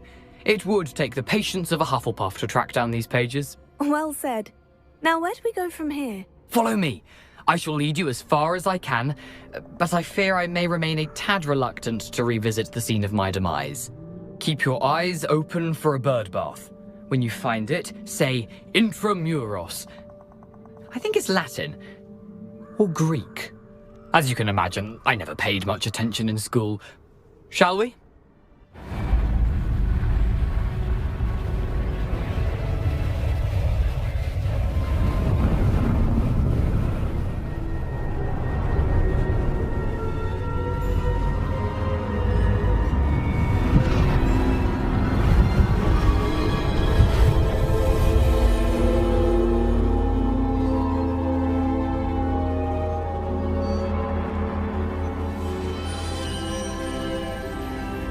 Can it be?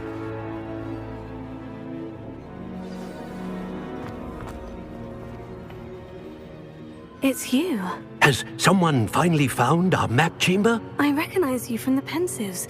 You're Professor Rackham. I am indeed. I must confess that I am surprised to see someone so young standing before me. I'm the same age that you and Isadora Morganach were when you started at Hogwarts. You've paid attention, and might I presume you share our ability? To see traces of ancient magic? Yes, sir, I do. As you have likely realized by now, our ability gives us a unique relationship with all forms of magic. We can access expressions of magic that few others can. Opportunities will arise that allow you to sharpen this rare talent. Do not squander them. I won't, Professor. Thank you. We have much to discuss. But first, a map found in a certain book led you here. Place the book on the pedestal. I don't have the book with me, sir.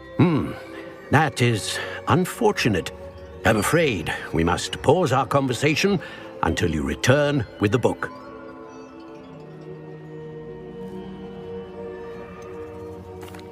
I'm a bit confused, sir. Why is this room called the map chamber? I assure you that all will be clear once the book has been placed on the pedestal. Very well. I'll retrieve the book right away. Good. We shall speak again once the book is in place.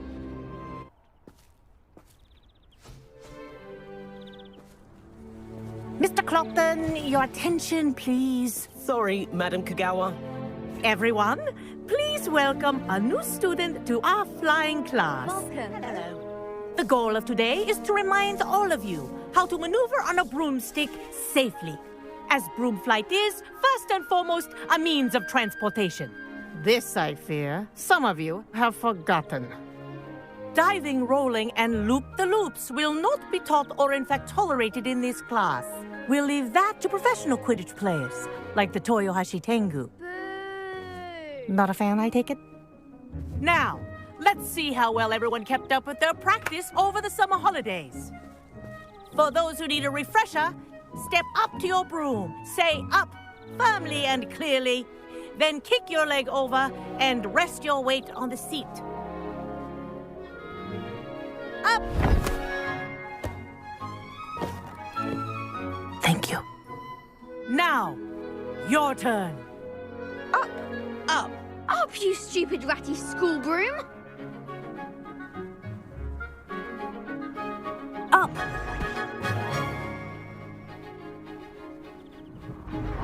One leg over, so there's a leg on each side. None of that side saddle nonsense. A gust of wind will throw you right off.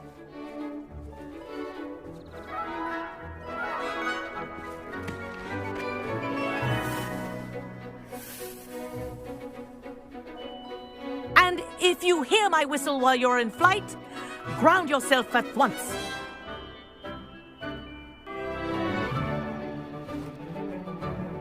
Well done. Now that you're acclimatized to your broom, let's see how well you manage with a more advanced exercise, shall we?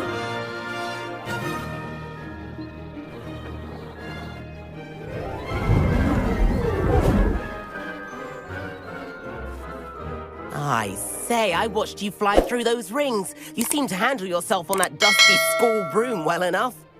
I'd imagine you're ready for something a bit more challenging. But I'm getting ahead of myself. We haven't properly met. I'm Everett Clopton. Am I right in suspecting that a Hufflepuff like you might be interested in some high-flying fun? Can't say no to that.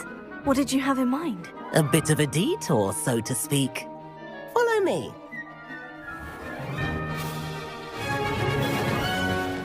And where have you two been?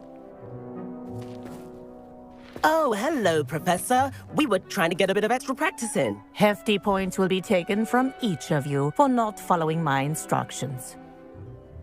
Mr. Clopton, I am disappointed in you.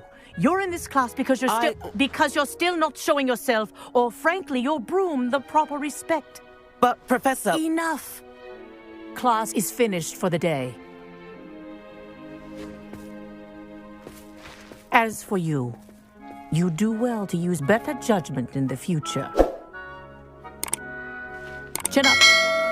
That was some rather good flying.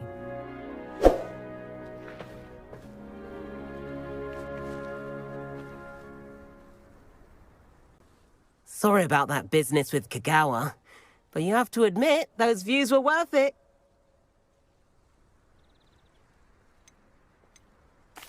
It was worth losing a few house points for that detour. You seem at home on a broom. Bet if you had a fancy model, you could fly laps around Imelda. She's Kagawa's favorite. I could show her a thing or two if I had my own broom. Hate having to return the school broom after class. Perhaps I'll have to purchase a broom then. If you can, you should. Wish I could. I recommend visiting Albie Weeks at Spintwitches in Hogsmeade. He's always looking to test new models. I'll keep an eye out for you in the sky. Professor Weasley?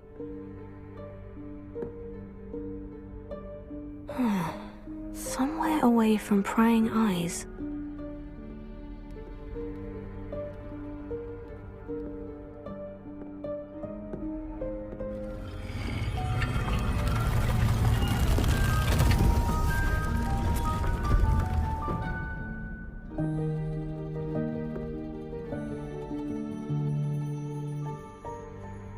Forgive me, the headmaster stopped me and I... Merlin's beard. I see you've wasted no time. Well done. Shall we? After you, Professor.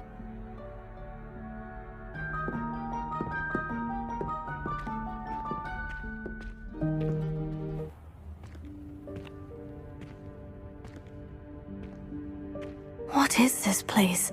This is the Room of Requirement. It only appears when one is in real need of it. Ordinarily, a student might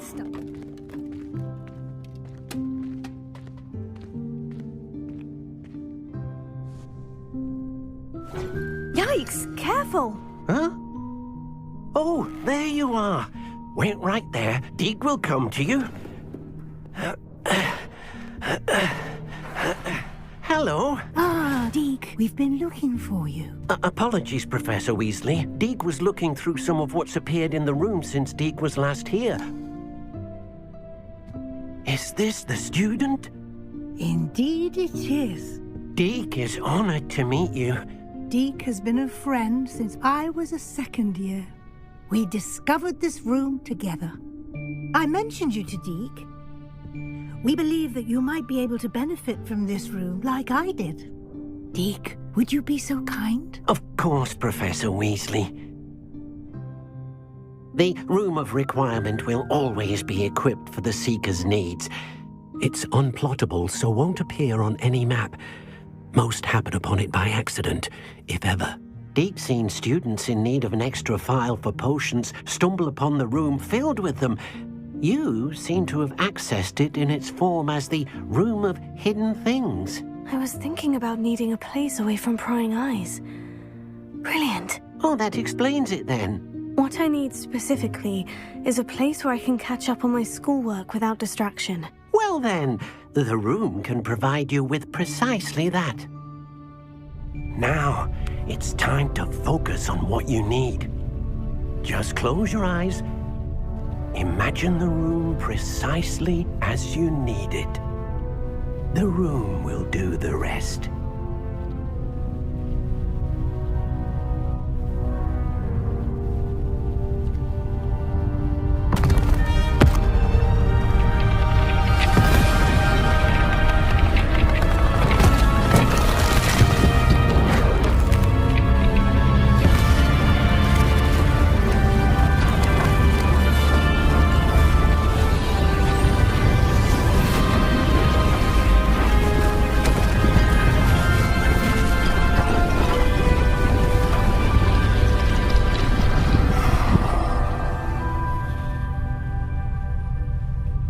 You've given yourself quite a canvas to work with. You're back. Finally.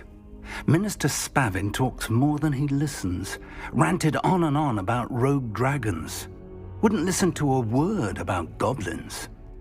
Speaking of which... Listen, Professor. So much happened while you were away. Eldritch Diggory's portrait in the common room told me about his great niece, Helen. His great niece? Yes, she used to be an Aura. Well, she took me to Azkaban to meet Anne Thisbe. You went to Azkaban? Quite an experience, but you see, Anne knew Richard Jackdaw before he died. So I had to find his ghost. Who on earth is Richard Jackdaw? He was a student here long ago. Anyway, he told me about a secret cavern. I went there, and right next to Jackdaw's skeleton, I found the missing pages. You found the pages? I did. And because Jackdaw had followed the map they contained, when I found the pages, I found the location on the map. Believe it or not, it's a room below Hogwarts. Why am I not surprised? Shall we? I was hoping you'd say that. Oh, and we'll need to bring the book. To think it was beneath us all this time.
there's Hogsmeade. And over here, the Forbidden Forest. And, of course, Hogwarts. It's magnificent.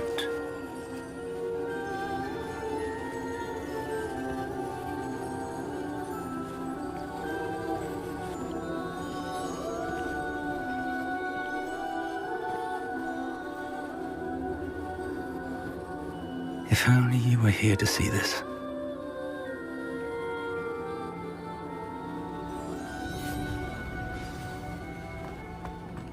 Hello, Professor Rackham. We've placed the book on the pedestal as you asked. And this is my mentor, Professor Fig. How do you do, Professor Fig? And you, my young friend, see now why you needed to return with the book? I do. I also see why you refer to this room as the map chamber. That you have come this far tells me that you possess extraordinary magical ability, the potential and power of which will unlock should you prove yourself worthy. The location of each of 4 trials will, in time, appear on the map. Trials that will test you and give you access to invaluable knowledge. Trials that you must complete on your own. Do you recall the pensive memory you viewed in my vault in Gringotts? You and your friend Charles spoke of the portkey, and of trials you'd created for one who sees traces of ancient magic. Precisely. Charles is another of the Keepers, a designation we gave ourselves centuries ago, in light of the knowledge that we have been bound to keep hidden. Until, perhaps, now. So, the passage from your ruins to Gringotts, everything in the vault, the restricted section, finding this room, none of these was a trial. They were an important part of the journey, but they were not trials themselves. The fact that you have come this far, however, bodes well. The trials were designed to ensure that the power and knowledge we have kept secret for so long does not fall into the wrong hands. They will test your abilities, both innate and learned. But of equal importance, everything you witness as you complete the trials will inform what you choose to do with all that we share. You will need patience. The trials have much to teach you. It will take time. I'm afraid we don't have the luxury of time. We have waited this long, Professor Fig. Surely a few more. Respectfully, sir, while I do not know the secret you keep, I do know that our young friend here has seen traces. Traces of a powerful dark magic being wielded by goblin kind. And we encountered an uncommonly powerful goblin wielding such magic as we prepared to leave your vault at Gringotts. We may already be too late. This is grave news indeed. Young friend, do you trust Professor Fig? I do. Then, in the light of your considerable skill and all you have already accomplished, we shall begin. You will find the location of the first trial marked on the map below you. Whilst Professor Fig may assist you in locating the trials, they may be completed only by one with our ability. Shall we have a look?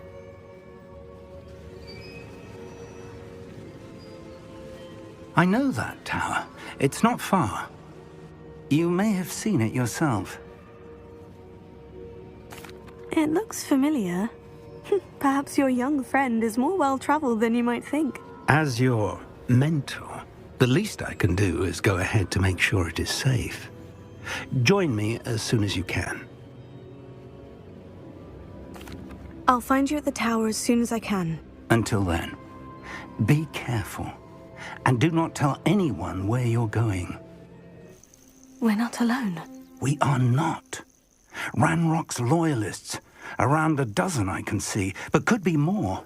Can't we apparate past them into the tower? We could, but we've no idea what's in the tower. More importantly, however, I'd like to know why they're here. They've set up camp just ahead. I suggest we investigate a little before doing anything else. Let's go. Hello, Professor. Did you say Sanbakar's tower? I did. Professor Bakar is a keeper you have yet to encounter. I'm glad to see that I was correct in presuming that we would meet again soon after our last encounter, though I surmise, based on the commotion I heard, that you did not have an easy time getting to me. We did not, Professor. We encountered goblins outside the tower. That goblins were aware of my vault is disquieting enough. But if they have also made a connection to this tower, then the threat may be greater than I thought. All the more reason for us to move forward. Downstairs, near the entry, a reservoir of ancient magic, like those you've seen before, has been unlocked. Command it to access a doorway. I'm afraid I cannot say more. As Professor Fig cannot join you, he and I will, in time, see you back at the map chamber. Remember what you see. We're going to need to understand how Ranrock's loyalists knew about a tower that once belonged to a keeper. For the moment, however, you've more important things to set your mind to. A reservoir of ancient magic, I believe? Yes, sir. Then I shall leave matters in your increasingly capable hands. That said, be careful. I will, sir. I'll see you back in the map chamber.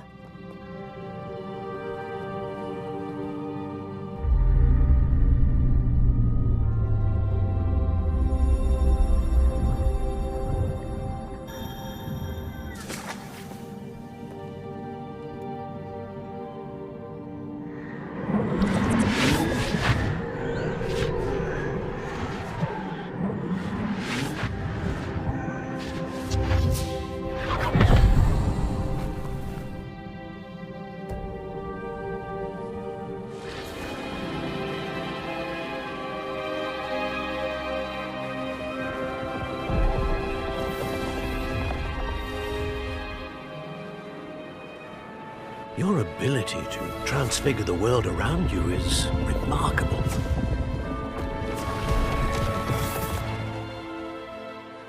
What is it?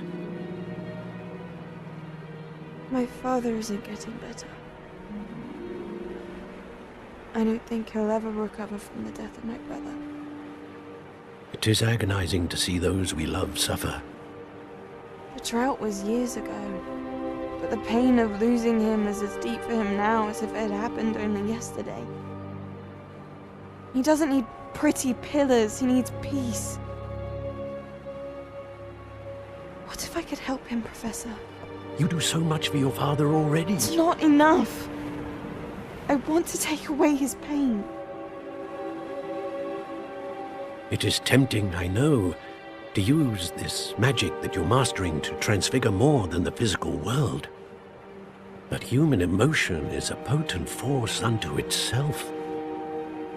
Even the most well-meaning and competent witch cannot possibly know the consequences of irrevocably manipulating it. So I'm to watch as my father's pain destroys him.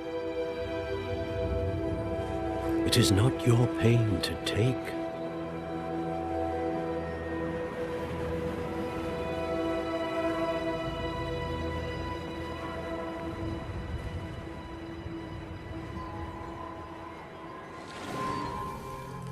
Every year, a student sees something sillier than I could ever imagine in their tea leaves.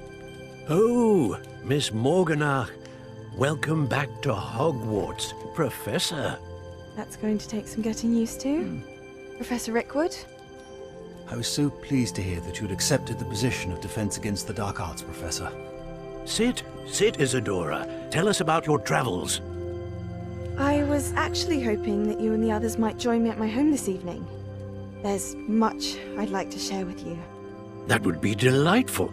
We shall let the others know. Very well. I shall see you then.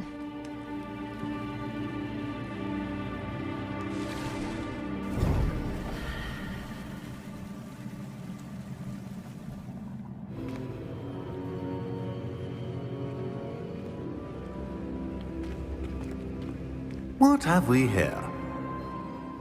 I'm a student at Hogwarts, sir, and this is Professor Fig. Professor Charles Rookwood at your service. Has someone completed the first trial? I have, Professor Rookwood.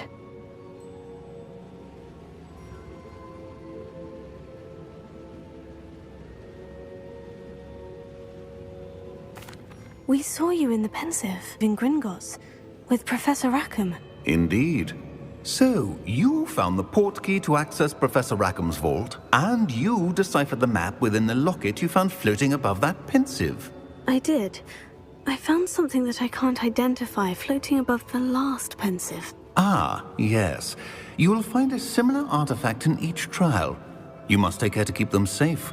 You will need them to complete the journey we have set forth for you.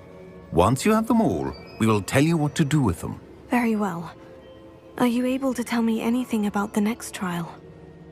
Before you proceed, I would like to speak with Charles regarding the urgent situation involving the goblins. The goblins? The student has seen traces of a powerful dark magic being wielded by goblin kind. They and their mentor, Professor Fig, not only encountered goblins lurking outside of San Bakar's tower, they also encountered a powerful goblin in my vault at Gringotts. I'm afraid it would be wise to halt the trials until we know more. We shall defer to you in this matter, of course. Now then... Wait, Professor. The name Rookwood. Do you think... that there's a connection to Victor? Perhaps, but we can't be sure of its significance, if any. For now, tell me what you saw in the Pensive. Before the witch from the last Pensive, Isadora, became a Hogwarts professor, she argued with Professor Rackham about using magic to remove pain. Hopefully the next Pensive provides more context. For now, we should learn what Ranrock knows. I will be honest, I've no idea where to start. Actually, I might know of someone. I saw Sirona at the Three Broomsticks speaking to a goblin once. They seemed friendly. Well, it's worth a try. See what you can find out. Of course, don't forget... My studies, yes, sir. Before you go...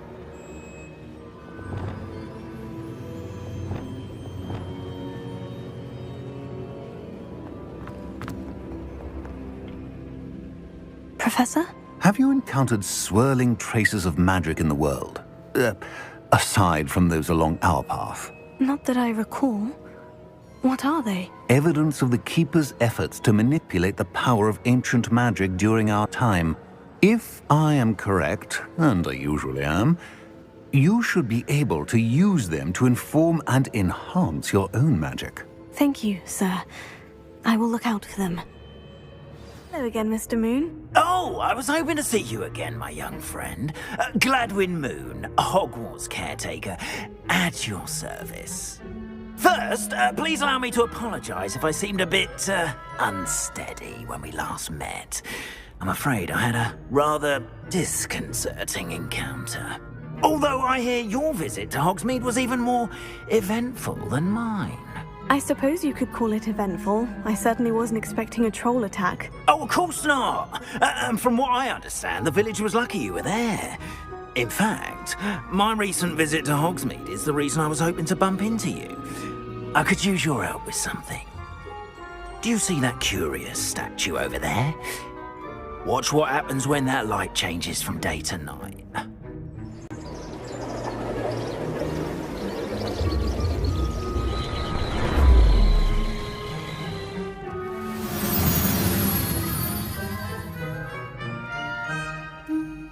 A couple of reasons, frankly. First, your daring do against those trolls in Hogsmeade has gained you a reputation for fearlessness. Second, as macabre and hideous as a demiguise is, most would find my fear of them unwarranted. You, however, have seen how they affect me. I'm at my wit's end, young friend. I simply can't bring myself to go near them. In fact, I know of two statues right here in the faculty tower. Perhaps you could start simply by removing them, so I can go about my evening duties. I'd be glad to help you, Mr. Moon. Oh, I knew I could count on you. First, you know how to cast a disillusionment charm, correct? You'll want to do that before wandering the tower at night. Next, you'll notice that the door is locked. However will you get in? Alahomora, that's how. But what about curfew? Curfew? Oh, tosh. I sense you're a bit like me when I was your age. Oh, the school was my oyster. And I took advantage of it. Oh, everyone loved me for it. Oh, those were the days. Now, you'll find one You asked me to collect. Oh, goodness! You're as fearless as I'd hoped. An excellent start. If we can collect more, it may shed some light on who's behind all this. Of course, I first suspected Peeves. He drove the previous caretaker, Rancorous Carp, to an early retirement with his intolerable buffoonery. But that does not explain the boggart in Hogsmeade, does it? No. I am determined, with your help, to discover the identity of my tormentor. It's definitely intriguing. I'd like to help you solve this mystery. You, my friend, are a gentle person and a scholar, and I have something to offer in exchange for your assistance. Now, remember, the moons are only retrievable at night. Thus, I encourage you to use a disillusionment when necessary. Understood. I shall keep an eye out. I appreciate that.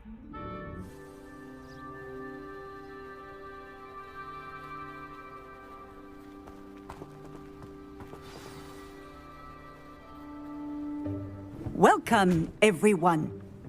I see you've already met some of the many beasts we study in this class. Though be advised, none of these creatures should be taken lightly. They are all in their own way dangerous, especially if one does not know how to handle them properly. Now, it seems many of you are out of practice. Let's take some time to review the basics of how to care for a beast, shall we? Miss Sweeting, would you please assist our new student with the lesson today? Yes, Professor Howen. Hello, I'm Poppy Sweeting. Don't worry about Professor Howen's speech. She over-exaggerates sometimes.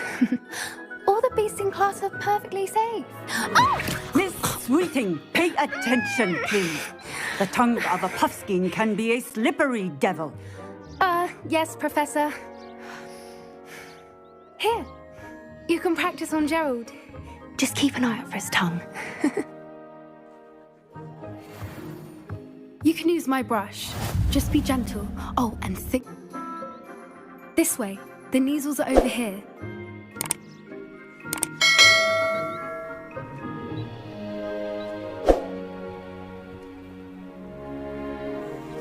Oh, couple of nasal whiskers ought to get me a few canuts at least. Enough to buy something from Honeydukes.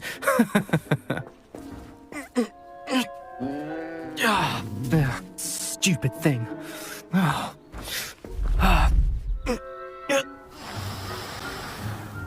What in Merlin's name are you doing? Tuss, peculiar Poppy. Worried about a worthless little rodent.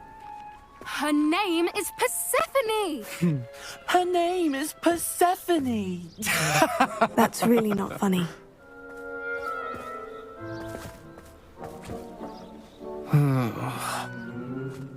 Let's go.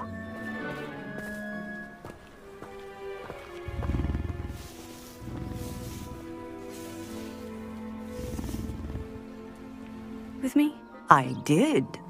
How did you find your first beasts lesson? It was wonderful. I believe I'm really going to enjoy this class. Good. You seem to understand that when beasts are properly controlled, they can play a vital role in our lives.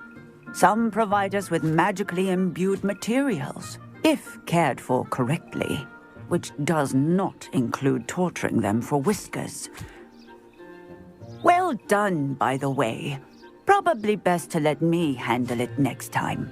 Yes, Professor. They're nearly as bad as the Savagers in Rookwood's poacher pack.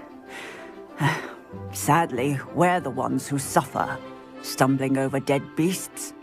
Terrible waste of resources. Surely the poachers can be brought to justice by someone. The Ministry, perhaps. An optimistic idea. Now, why don't we focus on more immediate matters that we can control? Professor Weasley has asked that I prepare some assignments designed to help you catch up to the other 5th years. Be on the lookout for my owl. Meanwhile, I also encourage you to study as many beasts as you can on your own time. I need to talk to you. Come here. Did you need something, Poppy? Thank you again for saying something to those brutes so that I didn't have to. You were an augury at noon in the desert. I certainly hope that's a good thing. It's something my gran and I say. It means that something or someone is a welcome surprise. At least, that's what we decided it meant. I couldn't stand there and watch them harm the poor thing. We're of a similar mind. Actually, in light of that, there's someone I'd like you to meet in the forest. You've intrigued me. Very well, lead the way. I'd hoped I would. Stand back.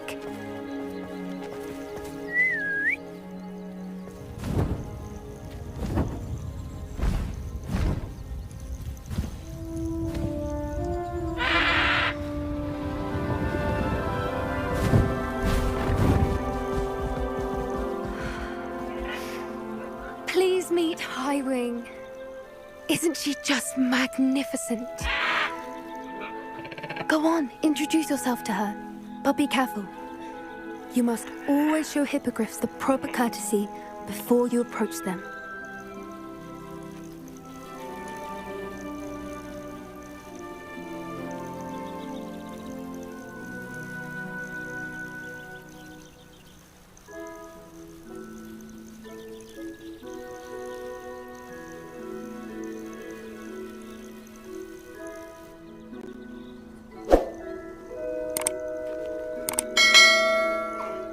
I knew it!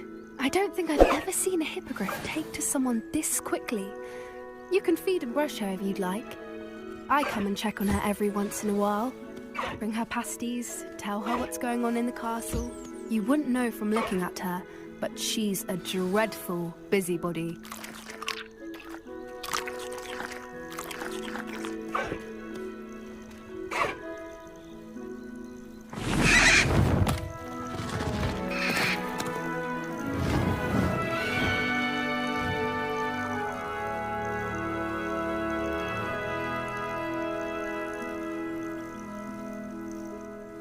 So, what did you think of Highwing? I thought she was brilliant. Can't believe you introduced me to her. I suspected you two might get along. Are you the reason students have been seeing hippogriffs flying above the Forbidden Forest? Perhaps. Did you know that once you earn a hippogriff's trust, they'll always be there for you? I've seen it firsthand with her. How exactly did you and Highwing cross paths? It's a longer story, but I rescued her from poachers a few years back. Got her to safety and, well, she was fine until recently. You may have noticed that poachers are something of a problem in the area, so I worry they could get her again. And I might not be there next time. Professor Howin mentioned the poachers as well. She seemed to imply that we couldn't rely on the Ministry to help. I don't often agree with Professor Howin, but on that, I fear she's right. The poachers' influence is growing. I see them every day in the village, lingering, talking to people. They're up to something. That does seem strange. Sounds as if they're planning something. Exactly. I think I'm going to look into it. Find out what's going on, what they're doing. I think that's a fine idea. Information is power. And the more I know, the better I can keep Highwing safe. You seem undeterred. Will you let me know what you find out? Oh, very well. I will. I should be going, but we'll speak again soon, I hope. Paul in the village, sir. Pardon me, but were you saying something? Oh, hello. Talking to myself. I'm Clementine, Willardsey. Charmed. I was musing on the precious butterflies I see near the edge of the forest. Whenever I come near, they fly off into it. When I was at Hogwarts, we truly were forbidden from entering the forest. told horrible stories about it, and I've had an irrationally intense fear of it ever since. It's silly, but I'm insatiably curious as to where the butterflies go in the forest. You couldn't possibly find out, could you? You want me to follow the butterflies? I do, yes, if you wouldn't mind. Very well. If I have time, I shall see where they lead. Oh, how kind! Students these days have so much more courage than I ever did. You can usually find me right around here. I hope to see you soon. Hello, Miss Willitsey. Well, what happened? Did you find them? They led me into the forest and revealed a treasure. Oh, how lovely! I'm glad you were rewarded for your efforts. Perhaps one day I'll be able to bring myself to go into the forest. For now, I'm happy simply knowing there's something so lovely to see, should I dare. When Professor Sharp is so...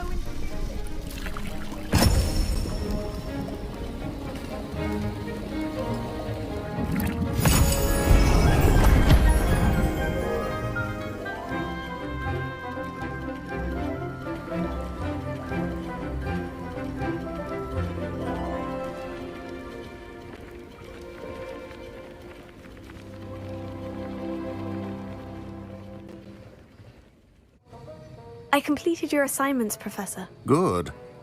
You should be ready to learn Depulso. Let's see what you can do. Concentrate. Do not let your mind wander.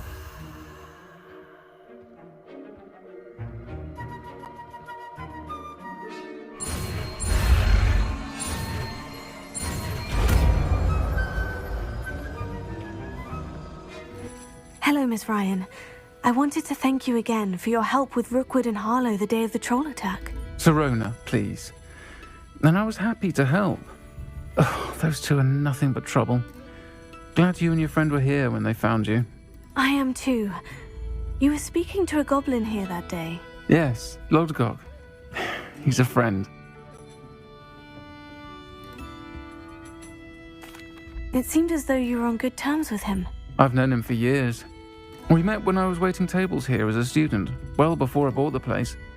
He was cordial enough, but we weren't friends then. His mistrust of wizard kind ran deep. But you're friends now? We are. Hadn't seen him in years when he came in a few months ago. But he recognized me instantly, which is more than I can say for some of my own classmates.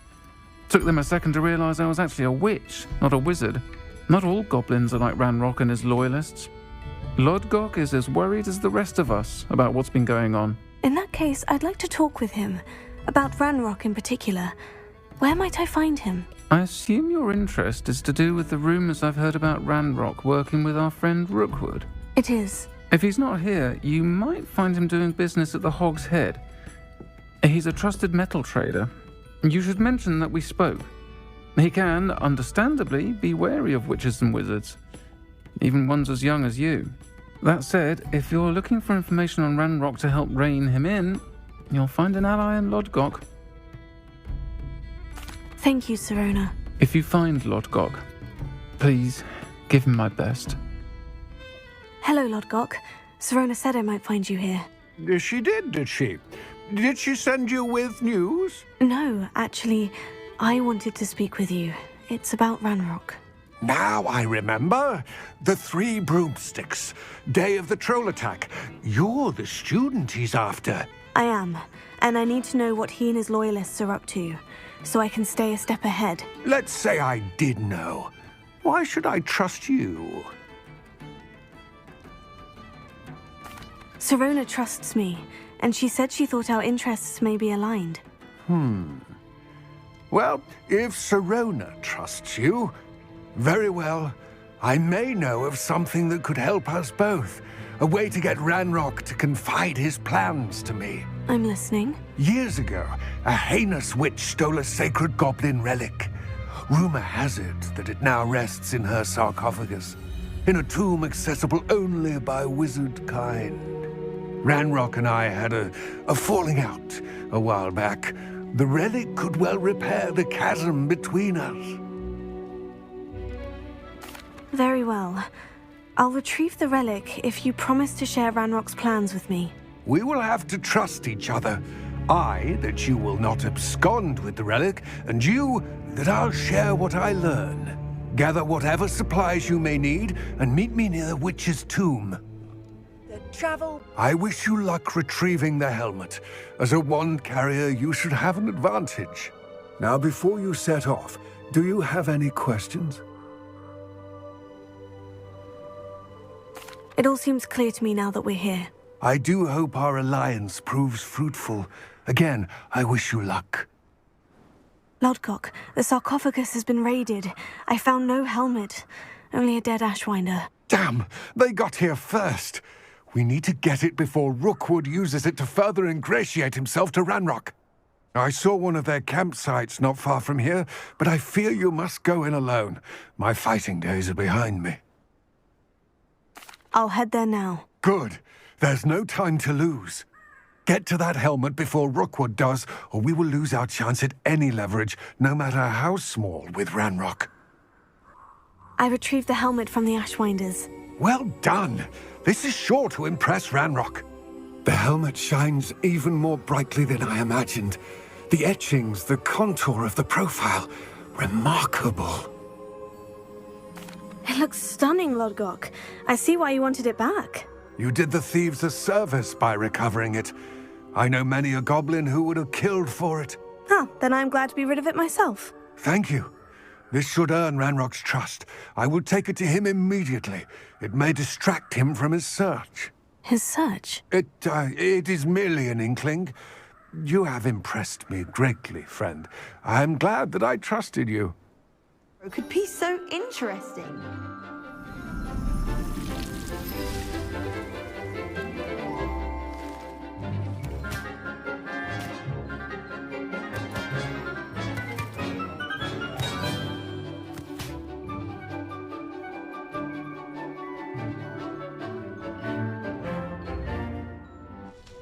I've completed my assignments, Professor. Pleased to hear it. Professor Weasley will be too. I'll be sure to let her know how well you're coming along. Thank you, Professor. Professor Hecat tells me she taught you Levioso, so you should be ready for a more advanced levitation charm. Wingardium Leviosa requires a bit of concentration and a nice, graceful wand movement. Let's see you try your hand at it.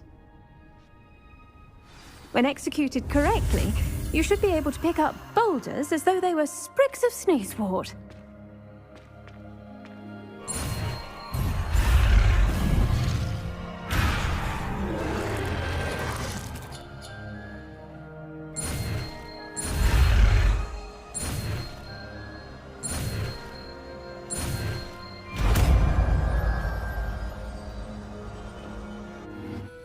Hello, Serona.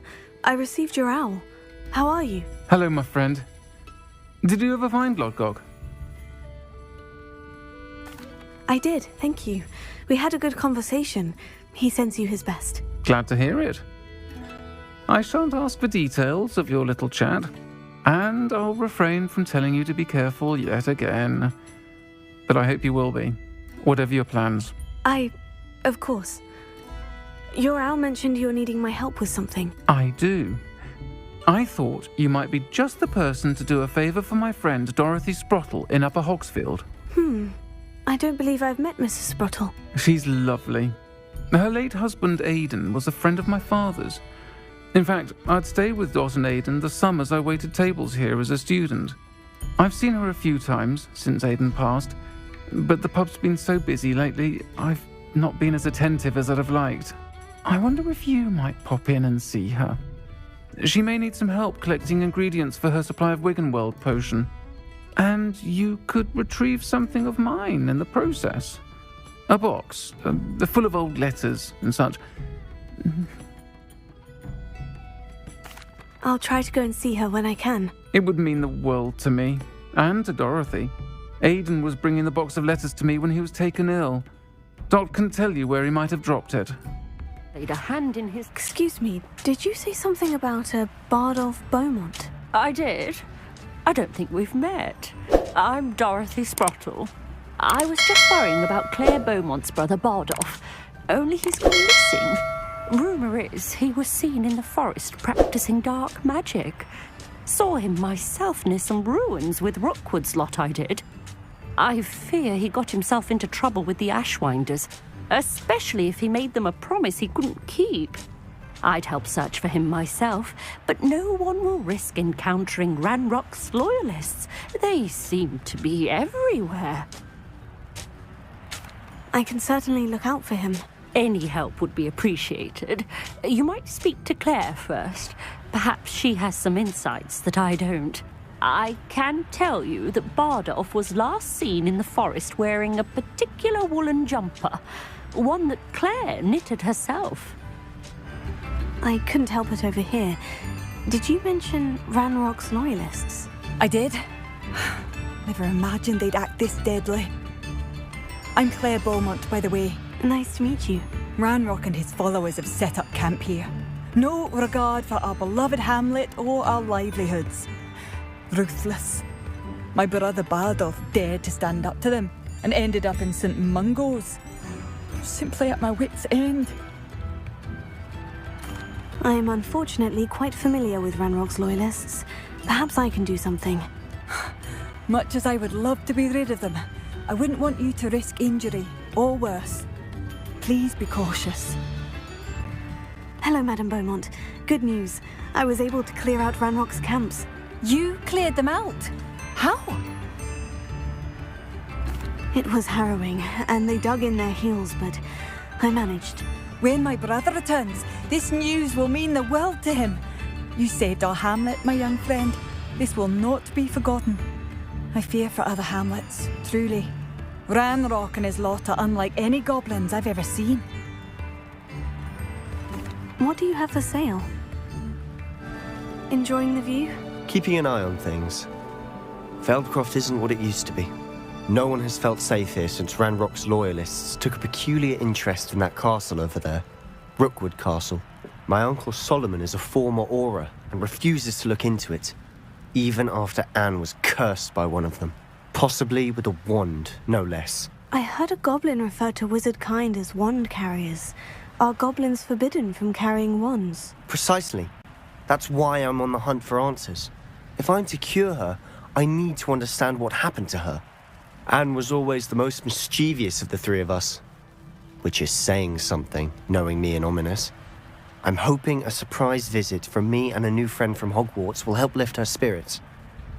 Bring back the Anne I used to know. Come on, I'll take you to my uncle's.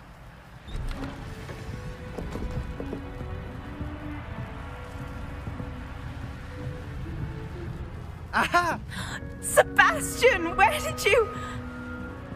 Is that what I think it is? We've been over this, boy. Shrivelfigs cannot reverse a curse. Nothing can. The sooner you accept that reality, the better. But we haven't tried everything. There is no cure! When will you accept that? Never. I can never accept it. Now look what you've done. I'm sorry.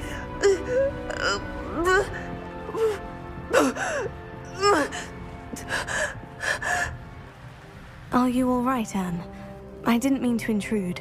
You didn't, truly. And I'm all right. The pain from this curse comes in bouts, and often suddenly. It's not anyone's fault. It's nice to meet you, by the way. You must be the new 5th year Sebastian told me about. I am. Sebastian and I met during a rather lively duel in Defense Against the Dark Arts. Oh dear, Professor Hecat. She's a powerful witch. And she knows how to keep students like my brother, and me, in line. I do miss Hogwarts, but I wouldn't mind being in Feldcroft really if it wasn't so dreary now. Between the goblins at the castle and my uncle fighting with Sebastian whenever he's home, it's not the cozy retreat it once was. Sebastian mentioned something about your uncle being an ex-Auror, but refusing to go after Ranrock's loyalists. I must say, I wasn't prepared for him to be as angry as he was. Uncle Solomon is frustrated by what happened to me, and by Sebastian for thinking he can fix it. They both mean well, I know they do, but my uncle is right. This curse cannot be undone. I can feel it. Sebastian cannot take away my pain. Perhaps you can help him to understand that. I'll do my best. I can promise to speak with him about it. Thank you. His search for a cure is futile, I'm afraid. I'm getting tired. I should probably rest. Thank you for stopping by. Excuse me, Mr. Sallow. Oh, yes, Sebastian's friend. I apologize on behalf of my nephew. He doesn't know when to stop. I was about to check on Anne. Did I see you come from the house? How is she? She's all right. She said she was going to rest. Nothing can be done for her. I'm so sorry. I understand you've tried everyone from Nurse Blaney to St. Mungo's to no avail. We have. My nephew thinks he knows better than the healers. Perhaps the healers don't know everything, sir. Sebastian is single-mindedly focused on finding a way to help his sister. If there is a cure, he will find it. Your faith in Sebastian is misplaced. Some sort of dark magic cursed Anne, and the goblins aren't likely to explain themselves anytime soon. Giving her hope is cruel. The only thing to do now is keep Anne comfortable and stay out of the Loyalists' way. I understand what you're saying, sir. Good. I know what's best for Anne and Sebastian. They are my stubborn brother's children. Especially Sebastian. If you really want to be of help, you'll make sure Sebastian does what he should do, not what he wants to do. He's no idea the harm he could do if he doesn't stop. How are you doing, Sebastian? You got a first-hand glance at what I'm dealing with. I apologize for my uncle. I'll admit I wasn't expecting him to be so angry. He's always angry. He's been angry since my parents died. After Anne was hurt, he only grew worse. It's as though he blames me somehow, always calling me my father's son, as if that's an insult. I'm the one trying to help her. He's simply given up. Both Anne and your uncle seem genuinely convinced that nothing more can be done for her. I refuse to believe that. Anne's pain is more than physical. It has changed her entirely. I miss my sister. And I'm going to get her back. Come with me. I need to show you where it happened. Those Loyalists deserved what they got. Couldn't agree more. This is where it happened. We smelled smoke in the middle of the night. When we looked outside, flames were shooting from the estate. Before my uncle and I could stop her, Anne rushed out, racing towards the fire, worried someone would be hurt. She came face to face with a horde of goblins, frantically trying to stamp out the flames. Suddenly, an icy voice drifted out from somewhere in the smoke.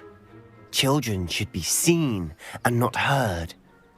A blinding blast followed. They didn't even give her a chance to run. Seems an awfully violent response to a child wandering by.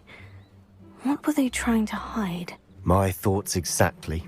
It may be grasping at Billywigs, but I keep thinking that there might be something here that could lead me to whoever cursed Anne. Might be the only way to learn what type of magic harmed her, which could help me find a cure. Perhaps you're right. The Loyalists are everywhere, but they do seem to be spending a lot of time here, and it's likely they're hiding something. And at Rookwood Castle. Shall we have a look around?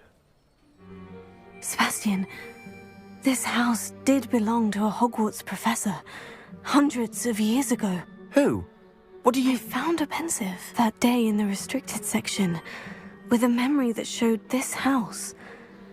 There was a little girl and a drought. The keepers have shown me other memories as well. The girl became a Hogwarts professor. Her name was Isadora Morganach. She was one of the keepers. The keepers? Like in Quidditch? And you found a pensive in the library? I'm not following you. I realize it's a lot to take in. I'm not even sure I understand it all yet. And no, not like Quidditch. They call themselves keepers because they're protecting some type of knowledge. It all has to do with the vault at Gringotts. Let me see if I've got this straight. You have Ranrock and Rookwood after you because of something you found at Gringotts where you ended up via a portkey. You can see traces of an ancient magic that you think Ranrock is trying to harness. And now you've been witnessing memories left by keepers. Oh, and this house belonged to a Hogwarts professor who was one of these non-Quidditch keepers hundreds of years ago. If I didn't know you, I'd think you were pulling my leg. It is all a bit much, isn't it, when you put it like that? The point is, we both have good reason to search this house. You for answers about what happened to Anne, and me for answers about the keepers. I know it sounds strange, Honestly, nothing you say sounds strange to me anymore. Fair enough. I can see the Undercroft through this stone wall, as though it's a window. This has happened before. I'm listening. I think it's to do with my ability to see traces of ancient magic. But you said you didn't really understand it, and that you couldn't wield it. That's true, and I'm still not sure what it all means. What I do know is that my ability allows me to travel through these windows I see. Wait. We can get straight to the Undercroft from here. Ominous will be flawed. We can, but perhaps best not to tell anyone else about this for now. Even Ominous. Understood. Well then, invisible, secret, ancient magic passageway? Here we come.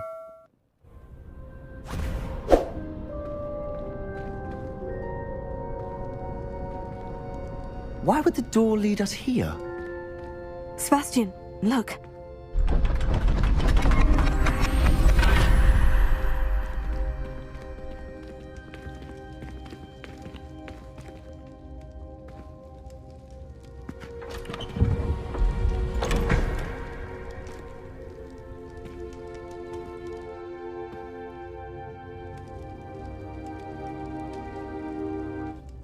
A rune symbol. I've seen similar symbols used by the keepers. I've been thinking. A keeper lived in that house centuries ago, and Ranrock and his lot have been searching there. You said that goblins may be wielding some form of this ancient magic. Do you think Anne was cursed by ancient magic? I can't be sure, of course, but I don't think so. Very well. But then we'll have to unravel what this all means. You did not. Deke? Ah, Deke is so happy to see you. Deke noticed this bag in the room the other day. You must need it to help with your schoolwork. Deke has seen one of these before. Deke calls it a knapsack.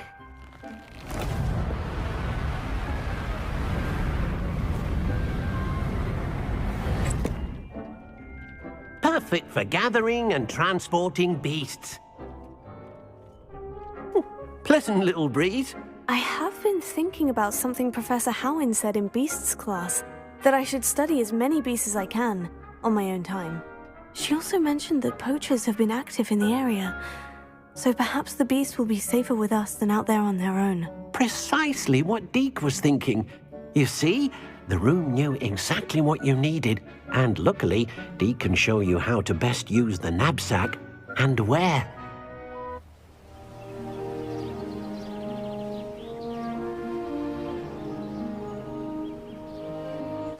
Deke enjoys coming here to watch the beasts, especially the puffle of puffskeins nearby. It will be nice to keep them safe. All you will need to do is get close, direct the open knapsack toward the puffskein, and in it'll go. All right. I managed to rescue a puffskein. You can rescue as many as the knapsack will hold. Poachers capture puffskeins and, well, Deke isn't sure what they do with them. Deke is certain they will be safer with you. Now, not all beasts will be as simple to rescue as a puffskein. Deke suggests you next find a beast that can fly. A jobberknoll, perhaps. All right. Where would I find one? Deke knows of some to the west, nesting in a large tree overlooking Hogwarts. But we must be careful. Deke has seen poachers in the area recently. Deke will meet you there whenever you're ready. Hello, Deke. Shall we continue? Oh, good. Deke was worried about you, what with all the poachers in the area. Perhaps we should work quickly. The jobberknolls are just here in this large tree. If it's helpful, Deke has seen Levioso used to slow flying beasts. Easier to get in close and use the knapsack.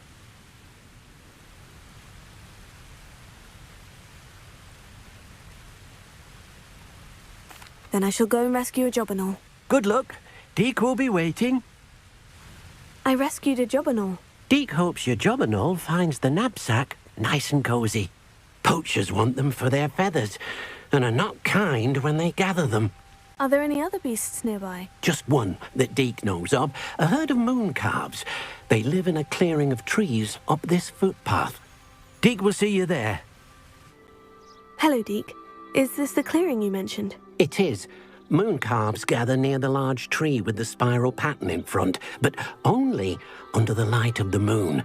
So, unfortunately, unless you have a way to hasten time, you might sometimes have to wait until nightfall to see them. I shall go and find a moon calf then. Deke will be waiting for your return. I have the moonstone you requested, Professor. Good. Then we may begin your lesson. You can conjure more than potions and herbology tables. Conjuration can be used to decorate this space to your liking. Why don't you try it on the walls and floor? It was a bit trickier than the others, but I have a moon calf now. Another beast, safe and sound. Shame we didn't see the moon calves dancing. It's a marvellous sight. Deke supposes you're finished here. He'll be able to rescue many more beasts, but for now, let's bring the ones you've gathered back to the room. All right. Deke will meet you back in the room whenever you're ready. There you are. Now, we need to show the beast you rescued their new home. But, not enough room to let them out here. Imagine all those beasts running amok. That wouldn't do at all. Perhaps if you focus on what your beasts need, the room will provide.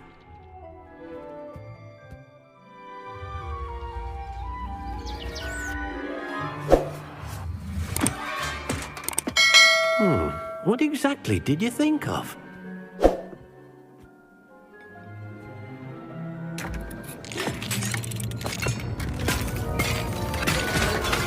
Heavens! You've done it! But what is it? Deke isn't sure. Only one way to find out. Meet you inside when you're ready.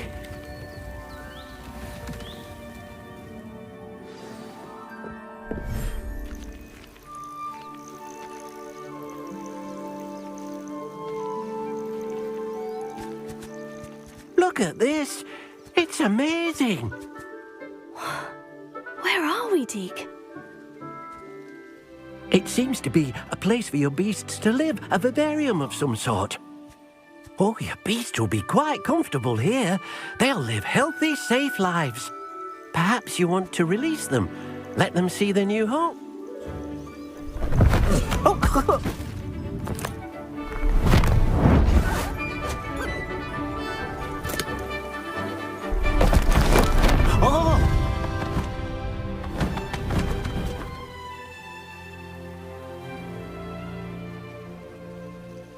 Deke thinks the vivarium will be a fitting new home for your beasts.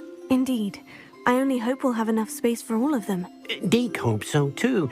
But if you do run out of room, Madam Peck at Brood and Peck in Hogsmeade will help to find safe homes for them.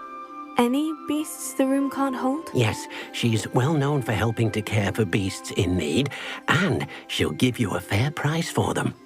Speaking of care, beasts that are well fed and groomed will provide you with valuable magical materials, such as puffskein hair, for example. If you gather some magical materials from your beasts, Deke can show you how to use them. Very well.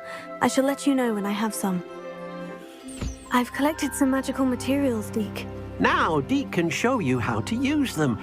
First, you'll need to use this spellcraft to conjure an enchanted loom. An enchanted loom? Exactly. It will allow you to use your magical materials to weave magic into the very threads of your clothing, making your clothing more useful in a variety of ways. Why don't you try it?